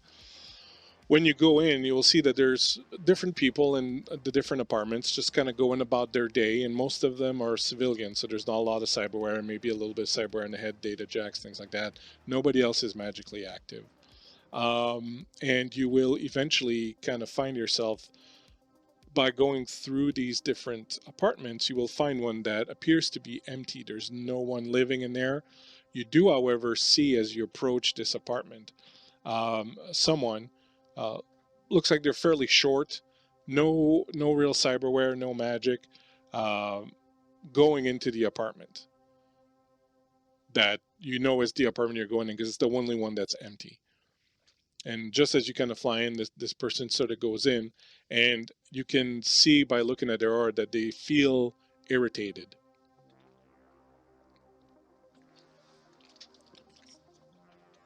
Can I see any other like discerning features? Like when I'm seeing astrally, do I like see their like real face, or does it not you can't look see like their that? face. You can see like a general shape, and you Okay. can see kind of like an outline of them, so that you would be able to recognize them again if you saw them. But Mhm. it's not like But as it won't. detailed as. I won't recognize them if I now see them in real life. Yeah, you probably would, I but have the to thing see is their astral version. I would say you'd have a good chance of recognizing them. Okay. But if you just switched to astral perception and looked at their aura again, you would recognize them because their aura is as unique as Got it. as anything else. So yeah, so someone has just gone into that apartment, is kind of looking around and seems aggravated. Like right now, someone's doing this, or Right this is like now. a No, this is prior right now. image. Right now. I think I'm gonna like come out of astral and like look at Joe and be like, "There's someone in there. We should maybe give them the heads up before they just like walk in In where? in the apartment. Oh, There's someone just went into that apartment okay. Well, and they seem upset." Okay. Well, anyway, I'm right. Let's go. Let's. Johnson, you staying here? Are you going in? Yeah. Then I am too. Oh, all right. Beep boop. It puts the alarm on its bike. Beep boop. Beep boop beep. I love it. All right, let's go. Maybe we can catch them before they do anything dumb. Although, If only there was a way for you to instantly communicate with me If I mean- only. in the future, where we all have phones. if only.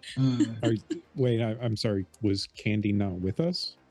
No, So they're Candy and already- Jack We went- already headed into the Yeah, building. we headed Oh, in. gotcha. Yeah. Yeah. While I stayed outside to do like the astral thing with Sans Joe keeping an eye on me. And Yeah, no, Sans Joe I'm will- here for split the chaos, party. Therefore, We split the Yeah, damage, Sans Joe split will the tell party. We'll tell here Here for It's the in chaos, like Flint, as therefore, they I'm with say. Jack. Yeah. Sans Joe God. obviously does not have any cyberware for communication, and when I see him not communicating with Candy or Jack, I pull out like an actual phone and go, "Does anyone have Candy's number?" Oh I've my got it. god. don't Oh worry my about it. god. And I will Right. activate my inner communication. You guys don't even see him communicating, and he just sends a very short crisp audio message to Candy. We're coming in. There's someone in the apartment. You get a little voice message back that says, "Oh, sounds fun. I'll punch first."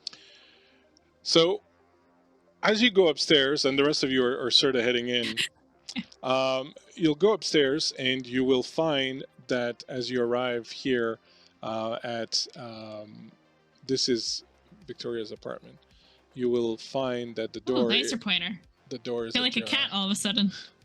I'm just like, oh, Hey, thanks, Fantasy Animal Vegan. Woohoo, got 5 karma of my own. Thank you. oh No, Yeah.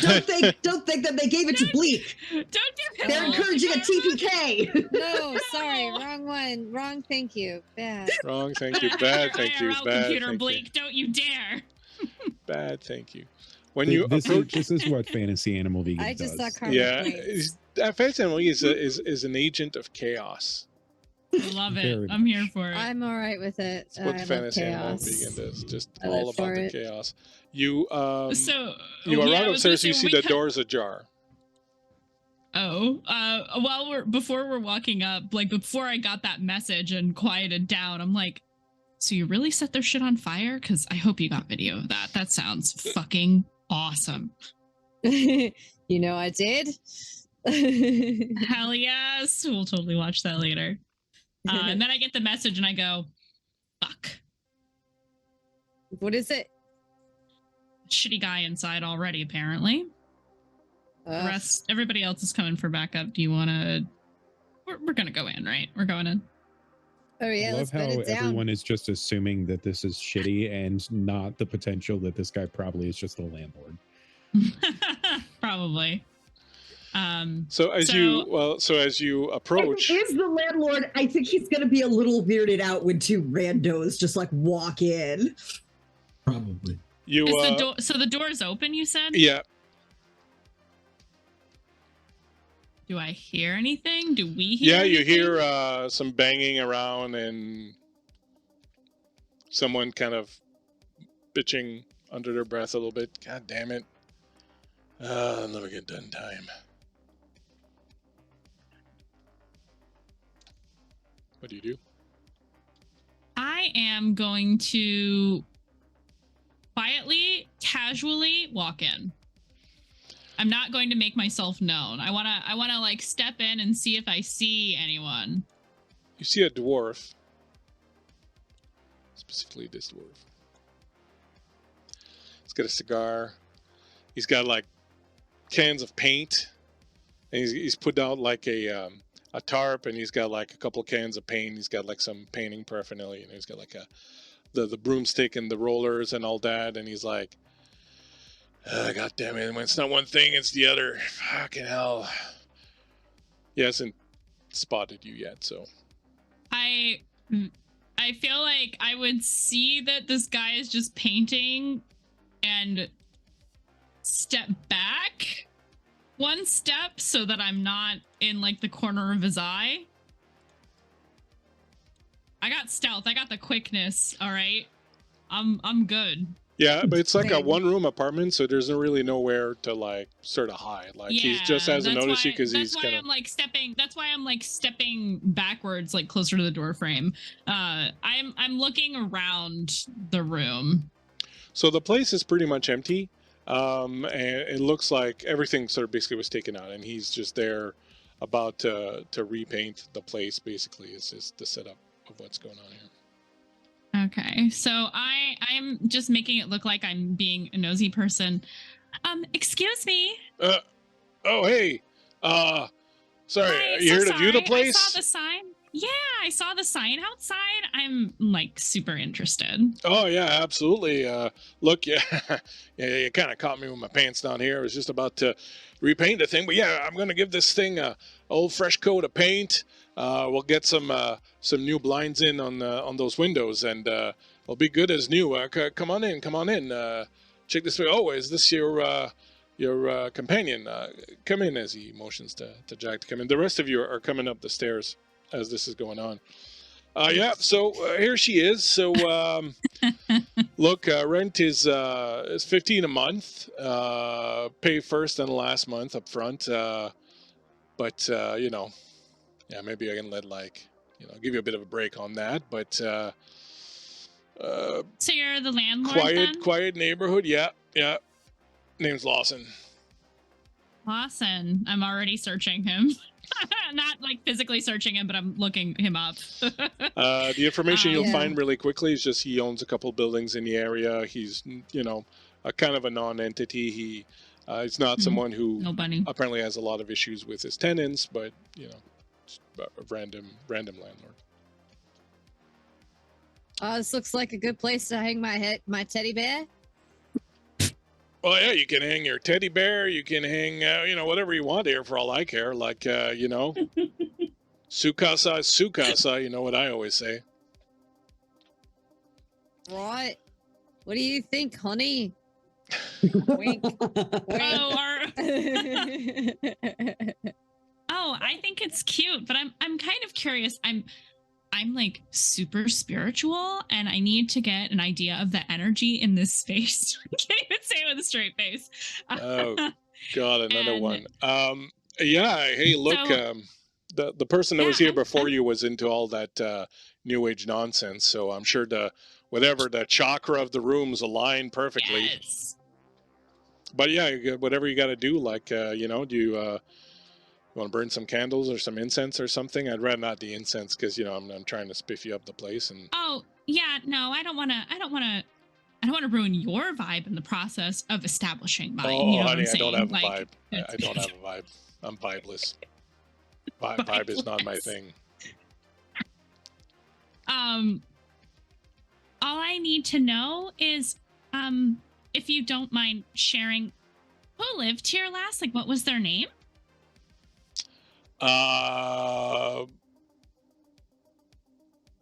He looks at you a Got my little kind of eyelashes at him. sideways.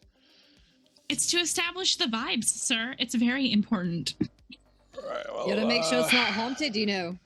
I'm waiting for you to make me roll something. Sure. Well, our name was Vicky. I don't know what that's going to tell you. Is Vicky a good chakra name? I don't know these things. Is it aligned with the Is feng that the rest shui of of the party the? arrived at this point? Is what So- I want to know. The rest of the How long group, you're can I keep coming this up, guy talking. and you're hearing these guys talk about chakras and feng shui and all that. And when you arrive at the door, it's like, I'm sorry, I'm already showing the place to these ladies here. If you don't mind waiting down the hall a little bit, I'll be right with you. Look, first come, first serve. I got to be honest. I just kind of want to get this place rented out. It's So, okay. Hey, man, it's okay. We're all together. It's all a thing.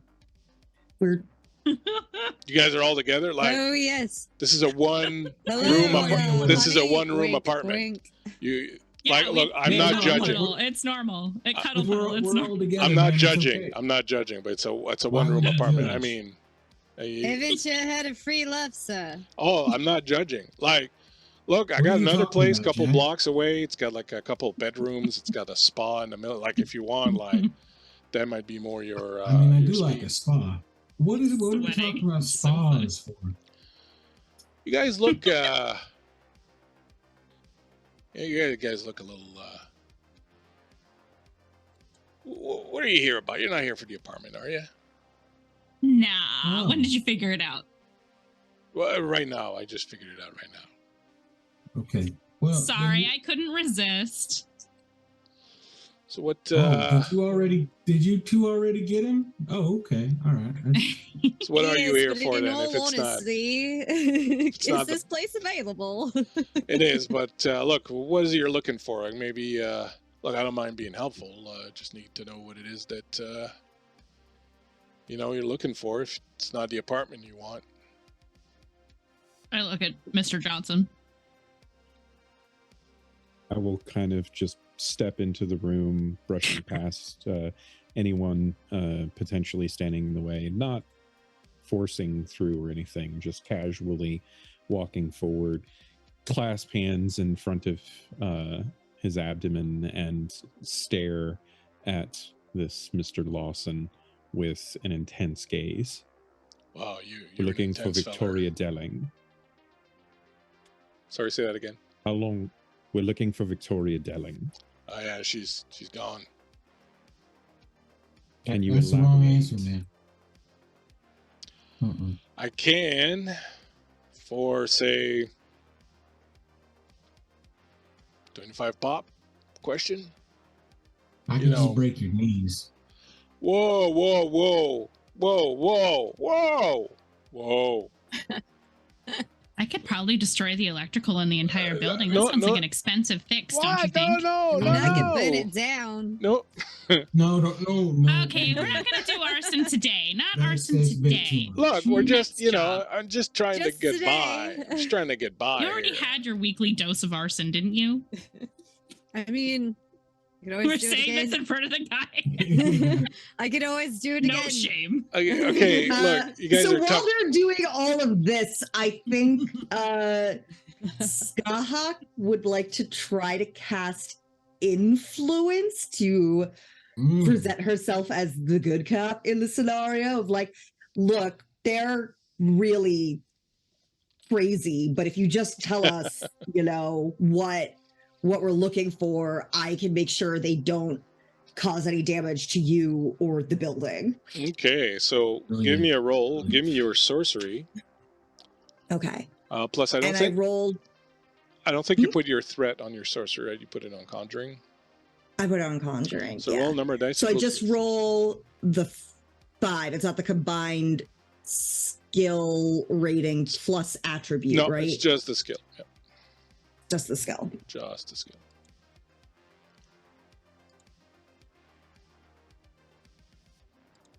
Chip, I'm only 10 years old, but I'll jump on you like a spider monkey. Where are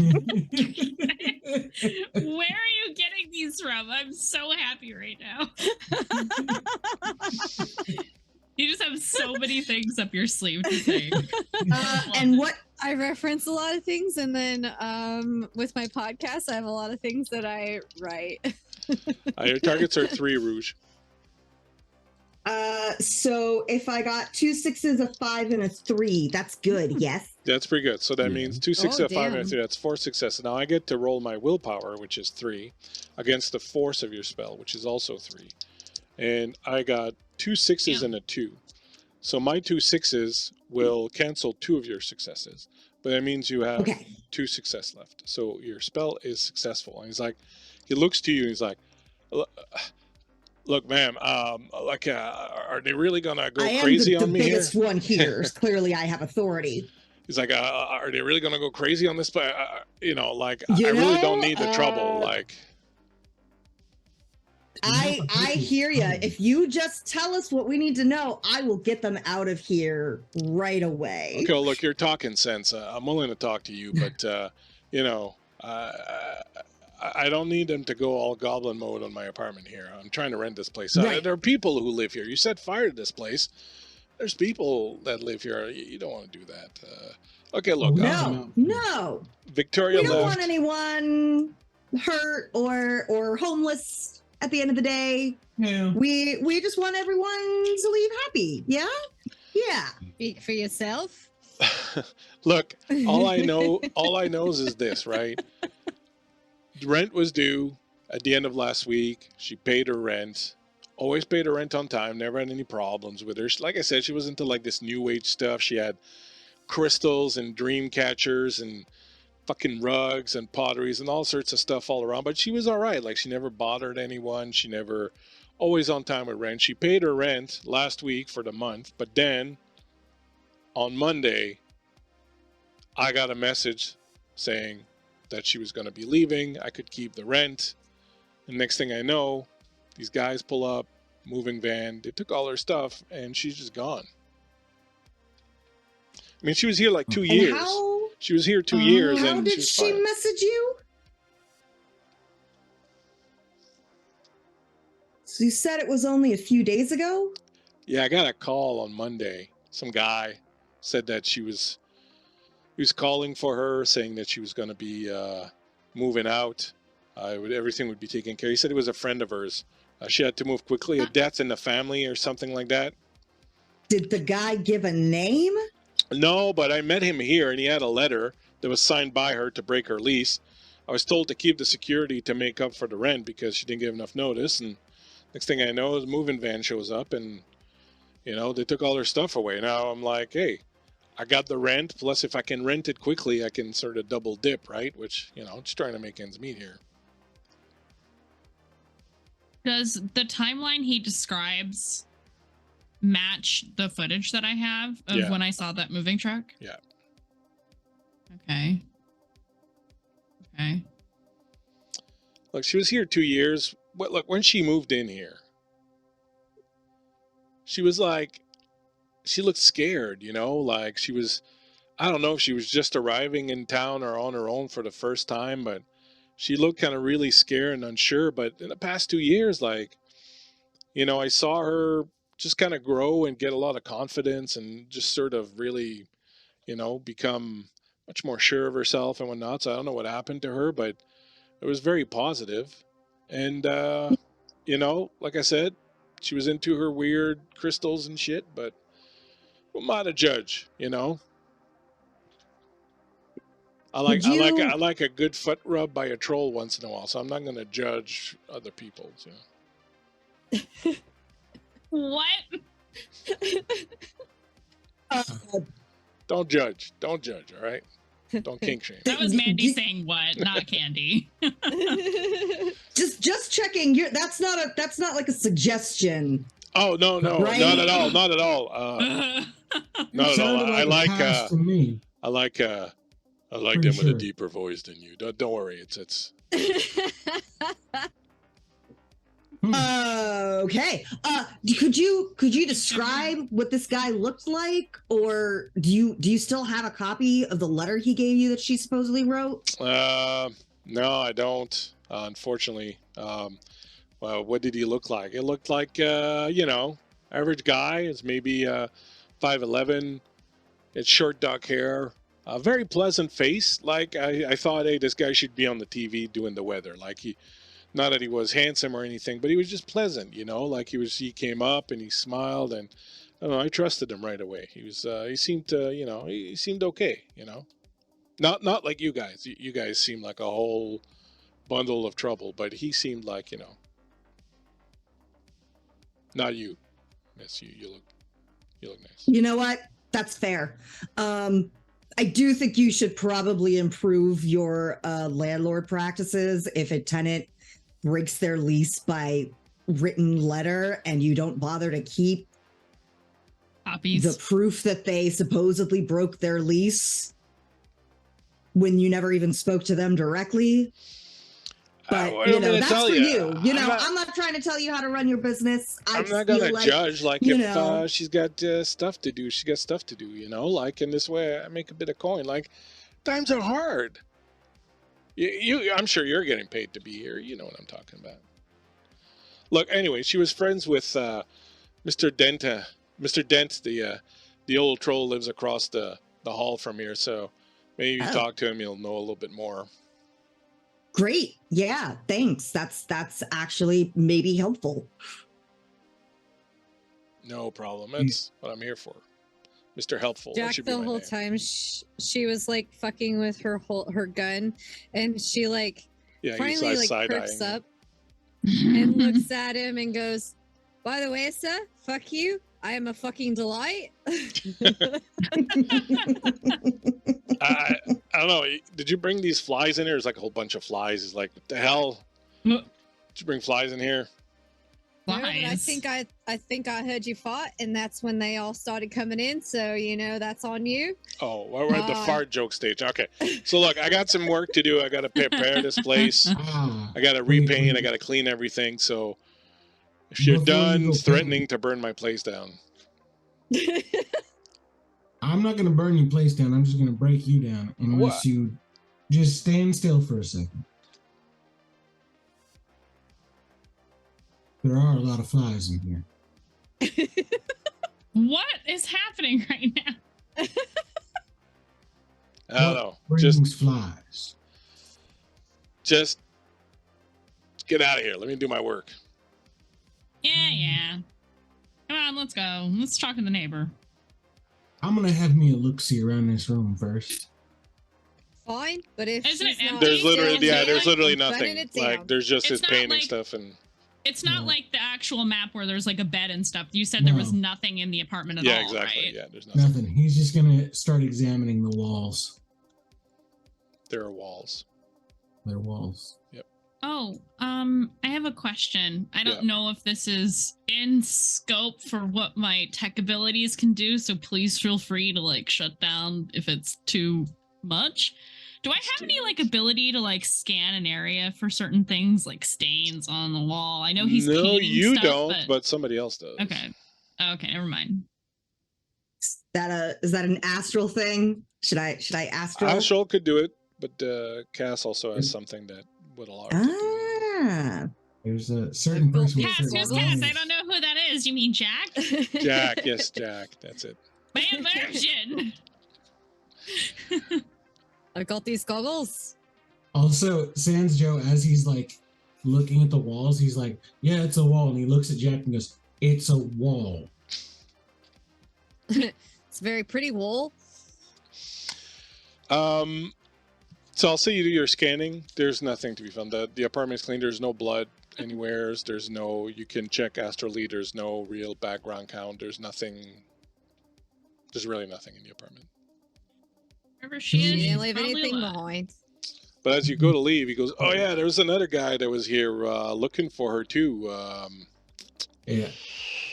Some detective. His name was Zemba or something like that.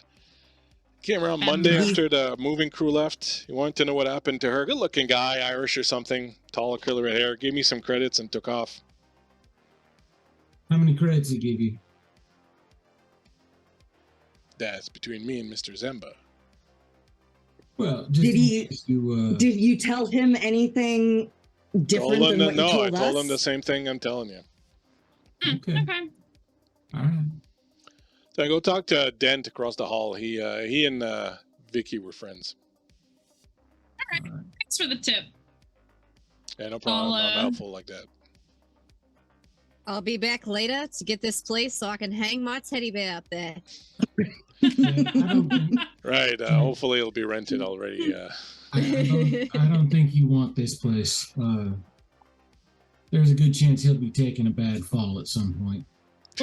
What? But there's 4 walls. What the That's one more wall than I've got now. So I'm just saying. We'll find you a 4th wall. Okay. Yes. Just Wow. don't break the 4th wall. Don't You break it. Just don't break it. I'm What so if- glad. what if Waka I waka wanna break waka. Waka waka waka. What if I want to break the 4th wall though? Well, you were just moaning about your immersion a second ago. As you leave the apartment, you hear the cry of a cat from behind a doorway across the hall, and then the sound of scratching against the wooden door. Gruff and deep, there's a voice that comes from behind the door and says, "Come on, honey. She's gone now." Sir, that finger does not belong there. That's from the door across the way. That sounds like a Mr. Dent. Good luck. Sandra, walk up. I try and talk to this guy, maybe instead of the whole threats of arson approach. Hey, She's I was pretty gonna do good. the nice thing first, but then it wasn't getting us anywhere, so I switched tactics. She moves. She moves and. Oh yeah, I'm not dodges. always the bad cop. In fact, usually I'm like the really good cop, and everybody wants to talk to me, and then I turn around and stab them in the back. That's how that works. You guys are hardcore. You know. I mean, I People could just usually avoid me. I'm fine with it break though. his door. I don't know. I mean, of course, I've been doing this a long time, so I know what I'm doing. Does someone knock I on was the just door? fucking with that other guy. I knew he didn't have anything Yeah, good. I mean, I'm pounding on it. It's this point.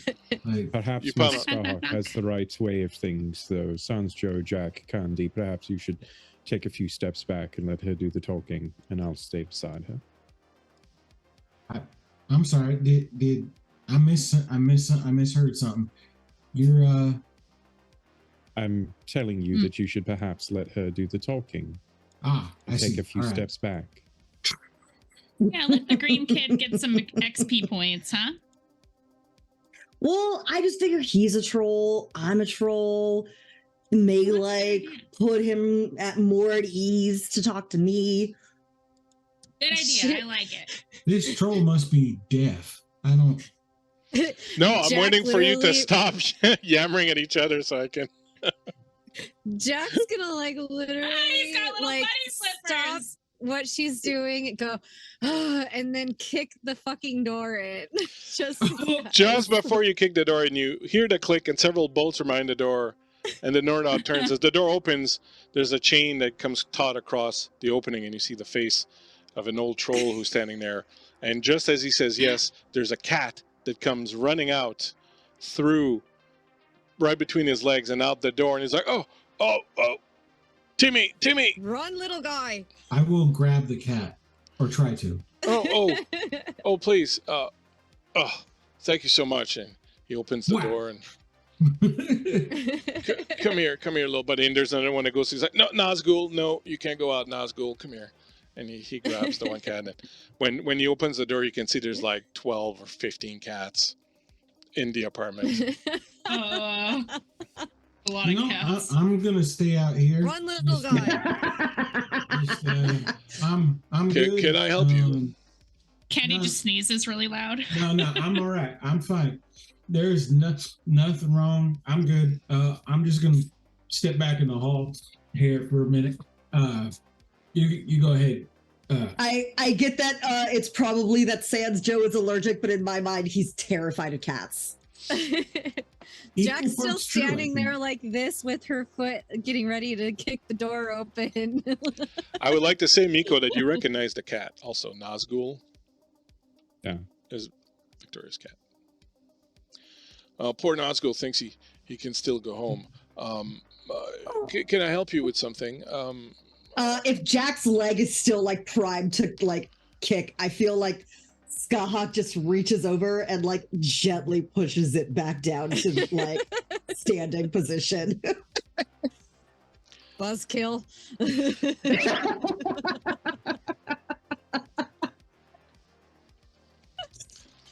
Just Mr. saying, like Daniels. he seems kind of twitchy. I don't think we should scare him off. Mr. Fine. Dent, sorry to trouble you so much, but Yes. we're here inquiring about the whereabouts of Victoria from across the hall.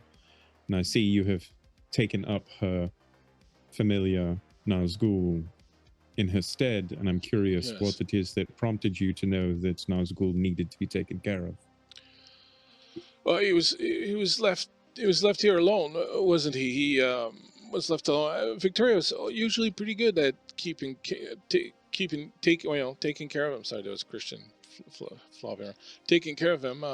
But I heard him meowing, scratching at the door of her apartment a couple of nights ago, and well, when the movers came in, he ran out, and that's when I realized that, well, something was wrong. Victoria was gone, and so I took him in, and well, I guess he doesn't know what's happened to Victoria either. He's just really missing her right now. Are you friends of Victoria? You can see him kind of narrow his eyes at you a little bit, Miko. Are you friends with Victoria? Have I seen you before? We are friends of Miss Delling. We're afraid that something might have befallen her, and we are hopeful to reunite her with her loved ones soon. Can you tell us anything, perhaps, about the gentleman that came and moved her things out of her apartment last week? Not much. I saw him from the window. He looked like, he looked like someone that would be on the recruitment poster for a corporation or something. Just a very bland but pleasant enough looking face, nondescript clothing. I didn't hear his conversation with Mr. Lawson. They spoke downstairs, I guess. But Mr. Lawson did say that he brought some letter confirming that Vicky was moving away, some death in the family or something like that. I find that a little odd. I don't think she was very close to her family. She certainly didn't like speaking about them too much, but I guess family is family. Yes, they were somewhat estranged the past couple of years as she sought to find her own way.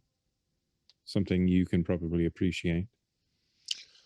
Of course, and it's always strange, especially with someone like Victoria, who was an elven child. Usually people are overjoyed.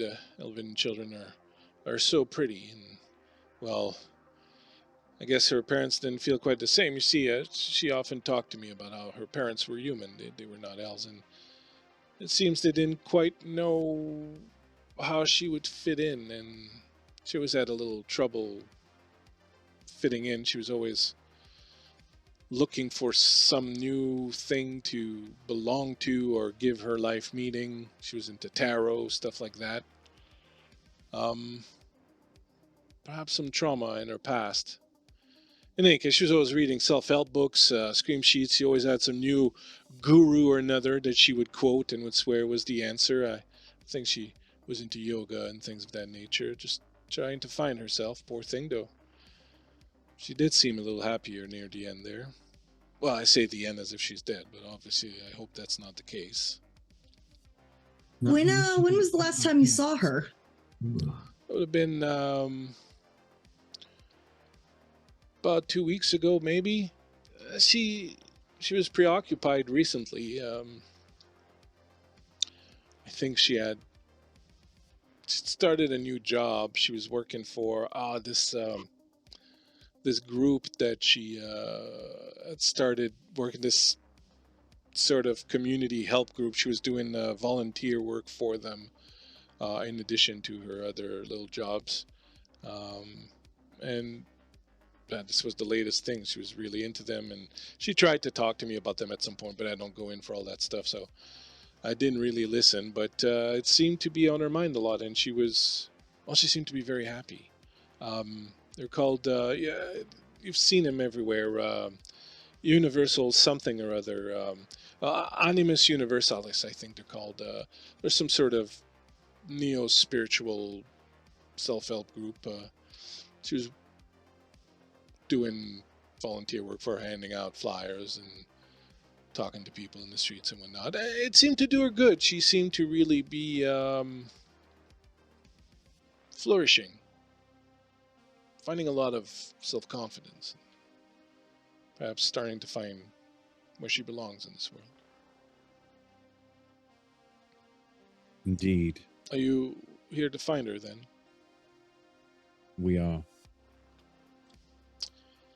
You may look with Madame Alicia. She often went to Madame Alicia to get her tarot read. I don't know exactly where she is, but she's a few blocks away from here. You might be able to find her with a quick search. She was there every couple of weeks, I guess. Fairly regularly, getting her cards read. She perhaps might know something. Thank you, Mr. Dent. You've been most helpful. Oh, I just hope that, well, if you are looking for Victoria, that you're looking for her for the right reasons, and that you'll be able to find her. She was such a kind and gentle soul. She really wouldn't hurt a fly, and, well, she was very kind to a little troll like me, and, well, it's very, very rare to meet someone like that. Yes, indeed. She is a very kind soul. Yes, of course. It behooves us to think positively. Well, good luck, and if ever you do get in touch with her, tell her Nazgul is quite taken care of here, and that, well, I'll take care of Nazgul as long as I need to, but it would be great to reunite the two of them someday. I will make sure and pass that along, and thank you for your work. Oh, you're most welcome. Come on, dearies. Come on, dearies. Get back in. There's a couple trying to escape. Regular outlaws they are. Crazy cat dad. And he will close the door Oh, and leave you all standing in the hall. Oh. We Wow. all right? That was just more dandruff than I've seen in a snowstorm. Goodness. Wow. Since you had hair, perhaps. Madam Candy, you had indicated that you had seen some movers on some security camera. Yes.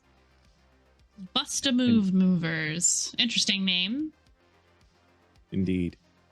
Perhaps you can scan for this new information about this gentleman that should be on the TV, perhaps, and maybe investigate into this moving company. Perhaps, if your skills are adroit enough, find out who perhaps employed them 7 days ago. Already on it. Very good. I share with him because you've got tech on you. Yep. It takes one to know one, Mhm. and you get a little file drop of what I have so far. Wonderful. If you want to do a check on the Bust-a-Move, you can give me a decking roll. Yay! My best roll again and again and again. This is so good. This is the way to go. Hee. This is the You know, way. I always hope they keep records in analog. Not that Candy doesn't deserve a treat or two, but sometimes it'd be nice to crack a few heads to get what you need, you know? You're not wrong. I got a 6, a 4, 3, 2, and 3 1s. Well, 3 once again. You Mixed bag. You might want to trademark that Bust a Move name for your own company, because it appears that there is no company called Bust a Move in all of Seattle. It doesn't fucking exist. Of course it doesn't exist. I'm not surprised. There we go. That's what I'm talking about. I guess it's time for me to try to see if I can find the truck then, since there's no company to look up. So, give me the roll again. It's not going to be easy, just so you know, but give me the roll again. I'm rolling decking again. Yep. Okay. Andy, before you go digging this time, think about this, right? They showed up. You got them, right? Mm-hmm. Mm-hmm. You saw which way they went. Yeah. See if you can trace their path to the truck. That might tell us something. Versus just trying to find a truck in the middle of nowhere. Maybe backtrack and figure out their route. We might have to follow that route analog, as you say, so that she might be able to spot new cameras to investigate. That's not a bad idea. Ooh, much better, much better. I like that. I got a 6, 2 5s, 2 4s, a 2, and a 1. So I'll say that you managed to, with the little bit that you had on camera, and the various other bits of information you get, you manage to, you basically go and look at satellite images of the area, you scan them, and like there's someone somewhere like cop security that's tagged all the vehicles that were in the area at that time. You find the tag on that truck, and you check it out, and what it comes back as is it's a truck that belongs, first of all, it's a truck that belongs to a company called Rent a Truck, or something completely sort of generic. And when you scope it out, you see that the tag, the security tag that's on it, is a tag that it's not like a one tag. It basically, you can kind of hack it and see that it can change. They can change the tag of it to match whatever vehicle they put it on. So what you're figuring is that they probably have, these guys, a number of these sort of fake transponder things that they put, and then they match it to whatever truck that they have. All of these link back to a company, like I said, called Rent a Vehicle or Rent a Wreck or something kind of generic like that. And there's an address downtown. And when you go and scope out that address, you see that it's just a data bank. It's not a physical address. So what all this tells you is that there is either this company is involved with whatever's going on, or they could just be hirees like you. They could just be like a service that was hired, because there are services like this that will provide this kind of protection service, like you can rent a truck ID or something like that. So if you want to hide out your vehicle or make believe that somebody else's vehicle is there, kind of thing. But they would operate as just online. It wouldn't be like a physical space. And when you track that truck, you find that it was driven to a warehouse out in Poyala Barrens. It was driven there and just left there. And at some point, the tracker went offline. And so what you figure with your knowledge of sort of how these things work is that they probably brought the truck there and then dumped the stuff, sold it or whatever, and then dumped the truck, and then whoever the service was that did this just took the tag off and went off. I will say that you could potentially try to hack that company to try and see if you can, but we're getting into hacking a secure computer system. And I'm totally down with you doing that. If you want to do it, let's do it together off stream, because it's just going to basically sideline everybody else for like 15 minutes. Yeah, that sounds like it'll take a long time. So we'll just work it out. We'll just work it out together with a couple rolls. off screen, Totally fine. and then you can Yeah. have that information for next game when you come in. Just Yeah, because there's not a lot absolutely. of time left, so we don't sideline. Right. So Yeah. No, that sounds great. Let's Okay. keep it moving. I'll make a note of it, and we'll tag, and then we'll figure it out between the two games. Okay. So what's your next move? What move do you want to bust? Want to bust a move? If I could interject there for 1 second, Sure. with Candy wanting to do that, I think I would put Candy in contact with my corporate security manager contact, Okay. Rowan Brack, and Ooh. like contacting Brack and informing them that we need to do some investigation on a potential corporate asset and try to get some additional information on them, and then put them in contact with Candy Okay. to do some assistance with the investigation. Sounds good. I'll give you a bonus on your roll when you do it because of this content. Yes. Hell yeah. Hells yeah. No. All right. What else do you want to do? Madam Skark, I apologize for interceding in that conversation with our troll friend. I know you had wanted to do that. No, to have that conversation. totally fine. We clearly got what we needed, so Indeed. that's all fine by me. Perhaps you can continue to earn your credits and take Sans Joe to see Madame Alessia and perhaps learn a little bit more.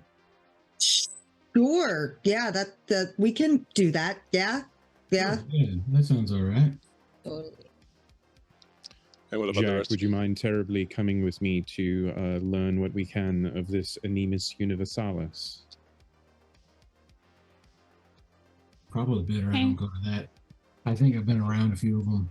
Don't like That's them. why I said Jack and not Sans Joe. No, I'm complimenting you, Mr. Johnson. You are level-headed enough to be right in the right ways. Bit pushy, but I can get over that.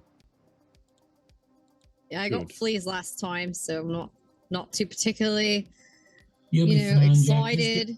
Just don't bite them, all right? Well, You have a history with this Animus Universalis. Not really, but kind of. no. Generally speaking, just so you're aware, in the corporate world, I pride myself on my ability to tell when someone is lying to me. Well, don't toot your horn too much. Jack's a terrible liar. It's true. I'm a terrible was- liar. Trying to give her the benefit of the doubt. All right. So who's doing what and who's going where? You're splitting up the group, which is just how I like it. But well, where do Well, you I figure- suggest Candy go? Well, Candy is being Oh, put into contact with Rowan Brack and going to investigate this All moving right, company. Candy. It's about time you got yourself out there and learned somebody something. Yeah, get your hands dirty and all those things, as we all say. I get my hands plenty dirty. Thank you very much. I meant in the real way. Okay. So Skyhawk Real and Sans person. Joe are going to Madame Alicia. Lucia. Okay. I will go with whoever feels like they need the backup. I can hack I and always walk. need the backup, Candy, don't you know? All right, I'll stick with you two. All right. So Johnson, Jack, and Candy. You want to try to find information about Animus Universalis. Yes. Mhm. Yep. Jack has these Mostly- wonderful things on her goggles that does like a facial recognition, so we'll be able to find somebody who looks familiar. How are you going to go about finding information then? Call some contacts She ends and up finding some footage. you want to call some contacts and sort of see what you can come up with, basically, or I think I'll start Mm. calling my reporter contact and see if there's been any news of note regarding this group that is, I mean, there was indication that they were a community support group Mhm. of some kind. So I figure that's going to attract some level of attention from the media. Okay. So, and the other guy. All right. So look, There's only a few minutes left, so let me just sort of round up the information that you can get here on these people. So let's do it this way. For Jack, Candy, and Mr. Johnson, go ahead and roll. I'll give you the choice to roll any etiquette that you have, or your decking, or your awareness. So any of those three skills, roll those, and you are looking for 4s, and tell me how many 4s or higher you get. 4s or higher. Okay. Yeah. And we're all rolling these, or I'm picking one? Pick one of those. Pick whichever one you want. Because so basically it means, if you take decking, it means that you go online and check. If someone's doing etiquette, then they're calling up some contacts. If you're doing awareness, so you're finding different ways. You only want to know 4 and up. Yeah. Just tell me the number. 2 4s and a 6. So 3. 2 5s and a 6. So 6. Miko? And I had 2 successes. So 8 successes. All right. Here's the information that you find by calling your various contacts, going online, doing whatever research you kind of want to do. The Animus Universalis has 4 chapter houses in Seattle. The largest of the, and I will put all this in the information tab, so you don't have to worry about writing it down. I'll copy all that over later. The largest of these is a place called the Octagon, which is a 10-story building on the corner of 8th and Westlake Avenue. A second is in the Redmond Barrens neighborhood in Kingsgate at Waverly and Belmont. The third is in Puyallup, and the fourth is in Everett. You dig up an 8-year-old newspaper article. There is a handout, and I will give it to you to read in between the games. And then you had 8 successes. The Animus Universalis is a non-profit corporation with a total UCAS, that's United Canadian and American States, cash flow of under 1 million new yen. So they're not a big business. The Universalis claims to have about 300 chapter houses in North America, another 100 chapters worldwide. They are well connected. It seems that one of their members, they are well connected with membership ranging from people in politics, law enforcement, etc., etc. There is a handout, like I said, which I will give you, and you can sort of scope it out and read it in between the games. But that's what you find. So it's a non-profit. It's kind of a new agey community help group. They're very big. They're all over the globe, but they don't have a huge cash flow thing. Like, they're very non-profit, so there's not a lot of money that goes through their stuff. Awesome. As Sans Joe and Skahak go to Madame Alicia's, you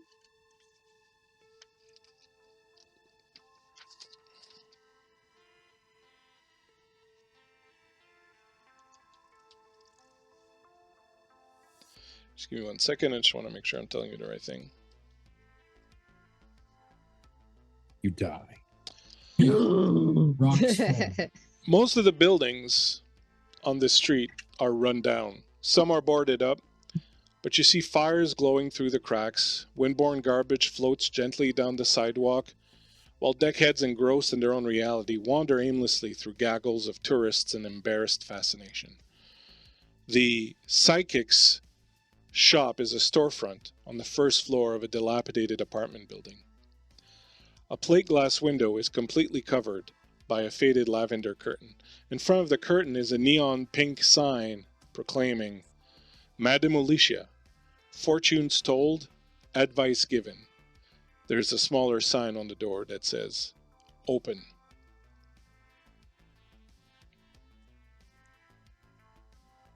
So I guess we're going in? Yeah, just give me 1 second. He's gonna put his helmet on because that's where his phone is.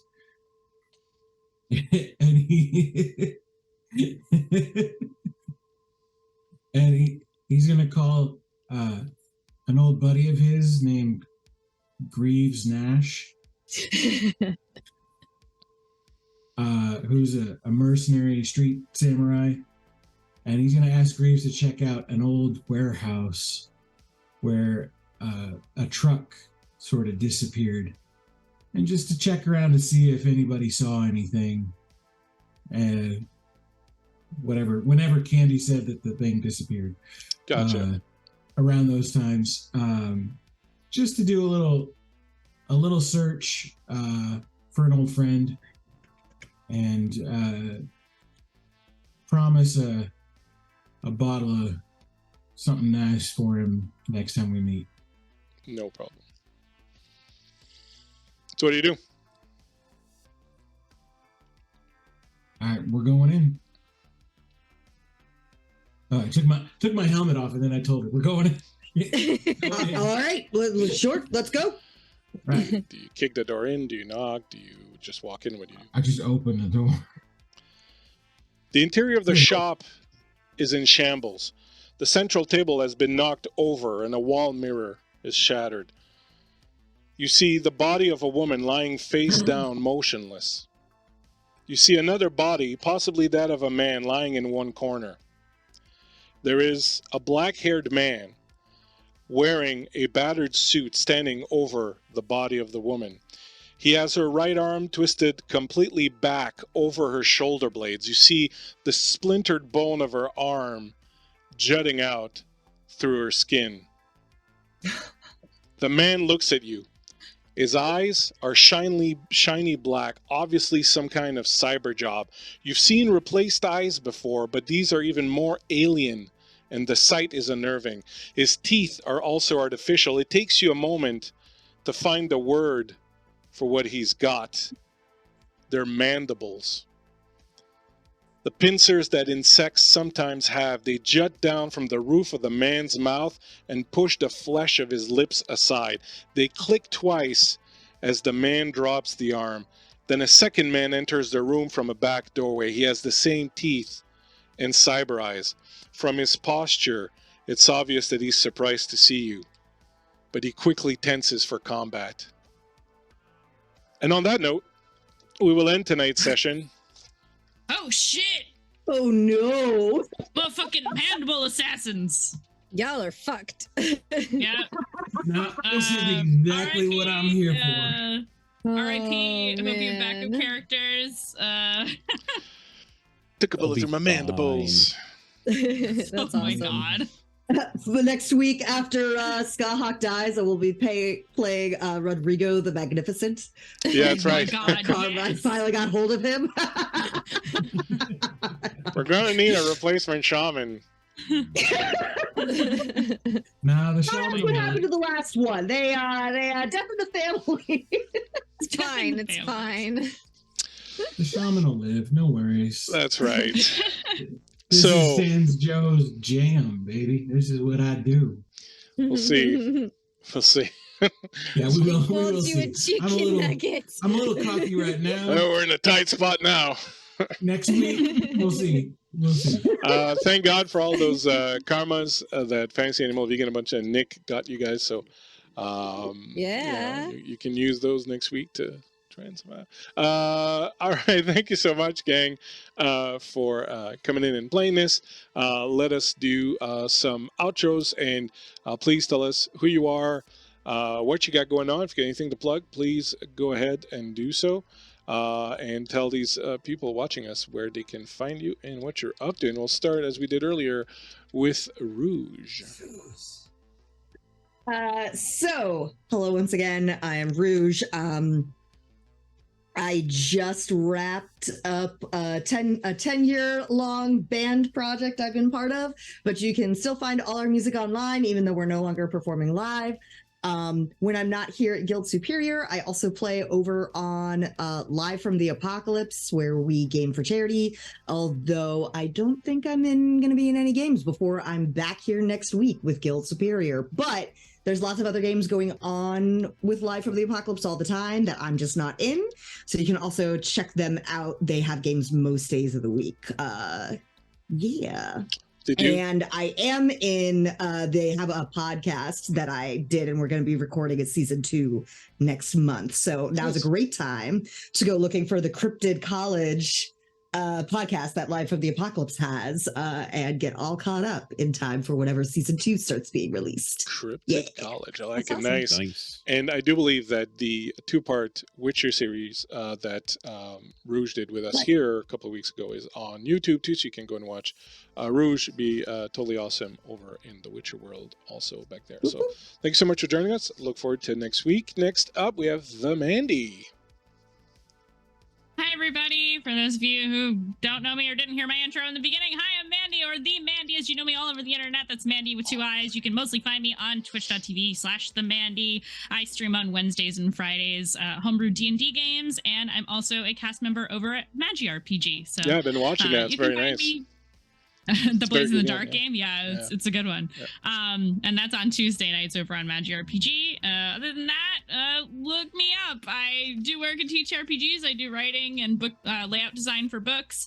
And also, if you're going to be at Gen Con, catch me at Gen Con in the beginning of August. I will be DMing for Kobold Press while I'm there. So come check it out. That's me. Nice. Thanks for having me again. This was so fun. Of course. Thank you for being here. Very busy, Mandy, so I appreciate you making the time to come here. Thank you so much. And Miko coming up next, who didn't get to do an intro earlier because he was out taking care of business.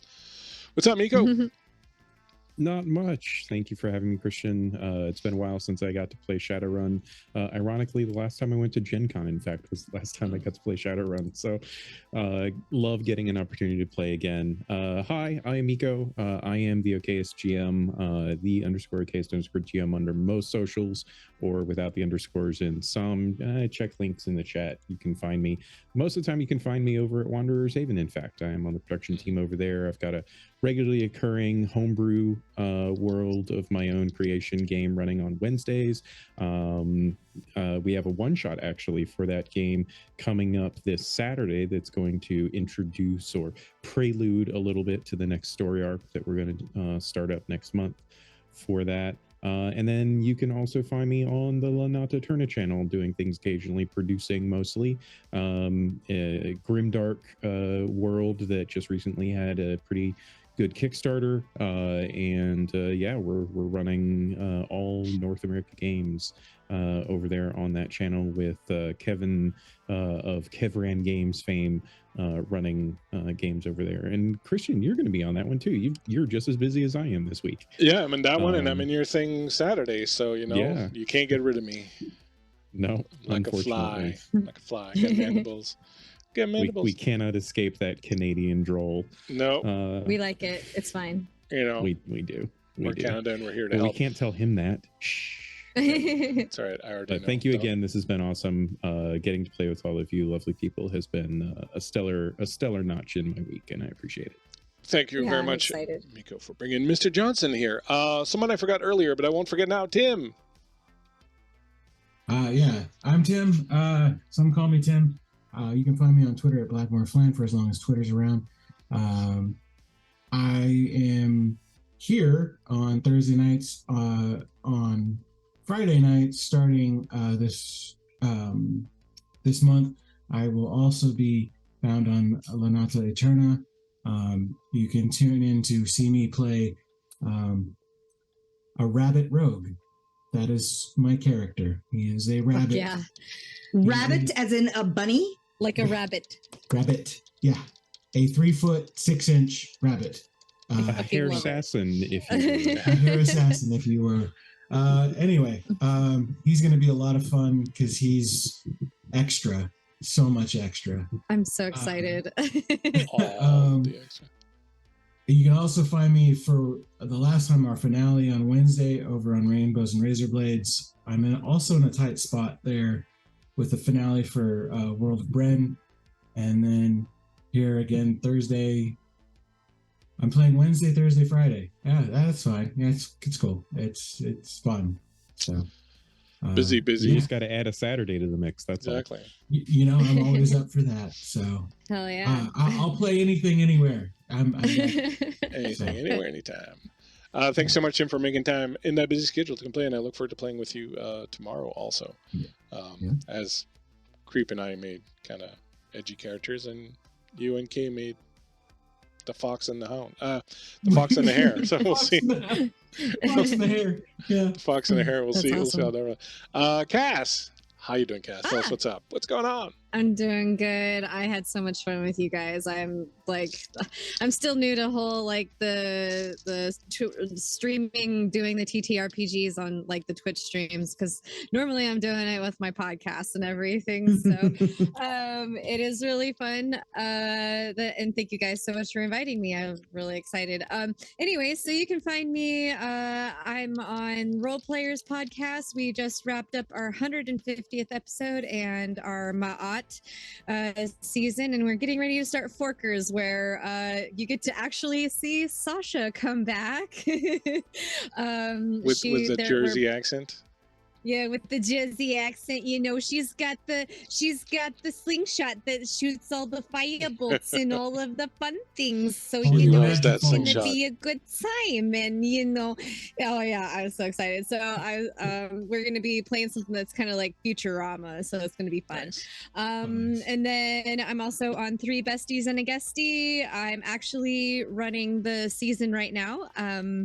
We are playing Liberty by the Full and Scholar production people, and I'm fucking excited about that because I'm a huge fan of those guys. And you can also find our audio show that we just released our 6th episode on. It's a secret society. Come check that out because we have a whole bunch of new voices that we just brought into the new show, and I'm so fucking excited because things are getting fucking crazy right now. Crazy. So. Awesome. Yeah. Thank you so much for joining us. Thank you, all of you, for joining us. Thank you to our chat. I'm, of course, the Bleakseason. You can find me here tomorrow, La Notte Eterna, and Saturday on Wander's Haven. And on Monday, I'm starting a 2-part Mouse Guard game on my own channel. It'll be the game of the month for July on my own channel. So it's going to start on Saturday night with a bunch of people from Live from the Apocalypse, actually, Raph and Q, as well as some of my regular people, Kay and Beth. So that should be a lot of fun. Otherwise, next Tuesday back here with Greyhawk with Uncle Dave's Heroes of Greyhawk. And next Thursday, part two of our Shadowrun in the Blood game. So hopefully we'll see you all there. We're going to raid some friends of ours, Lost Caravan RPG. So when we do, please give them a little bit of love. Let's go. Yay. Give them all the love. We love Lost Caravan RPG. We do. Definitely. Yeah. And we will see you all next week. Thank you so much for hanging out. There. Catch you later.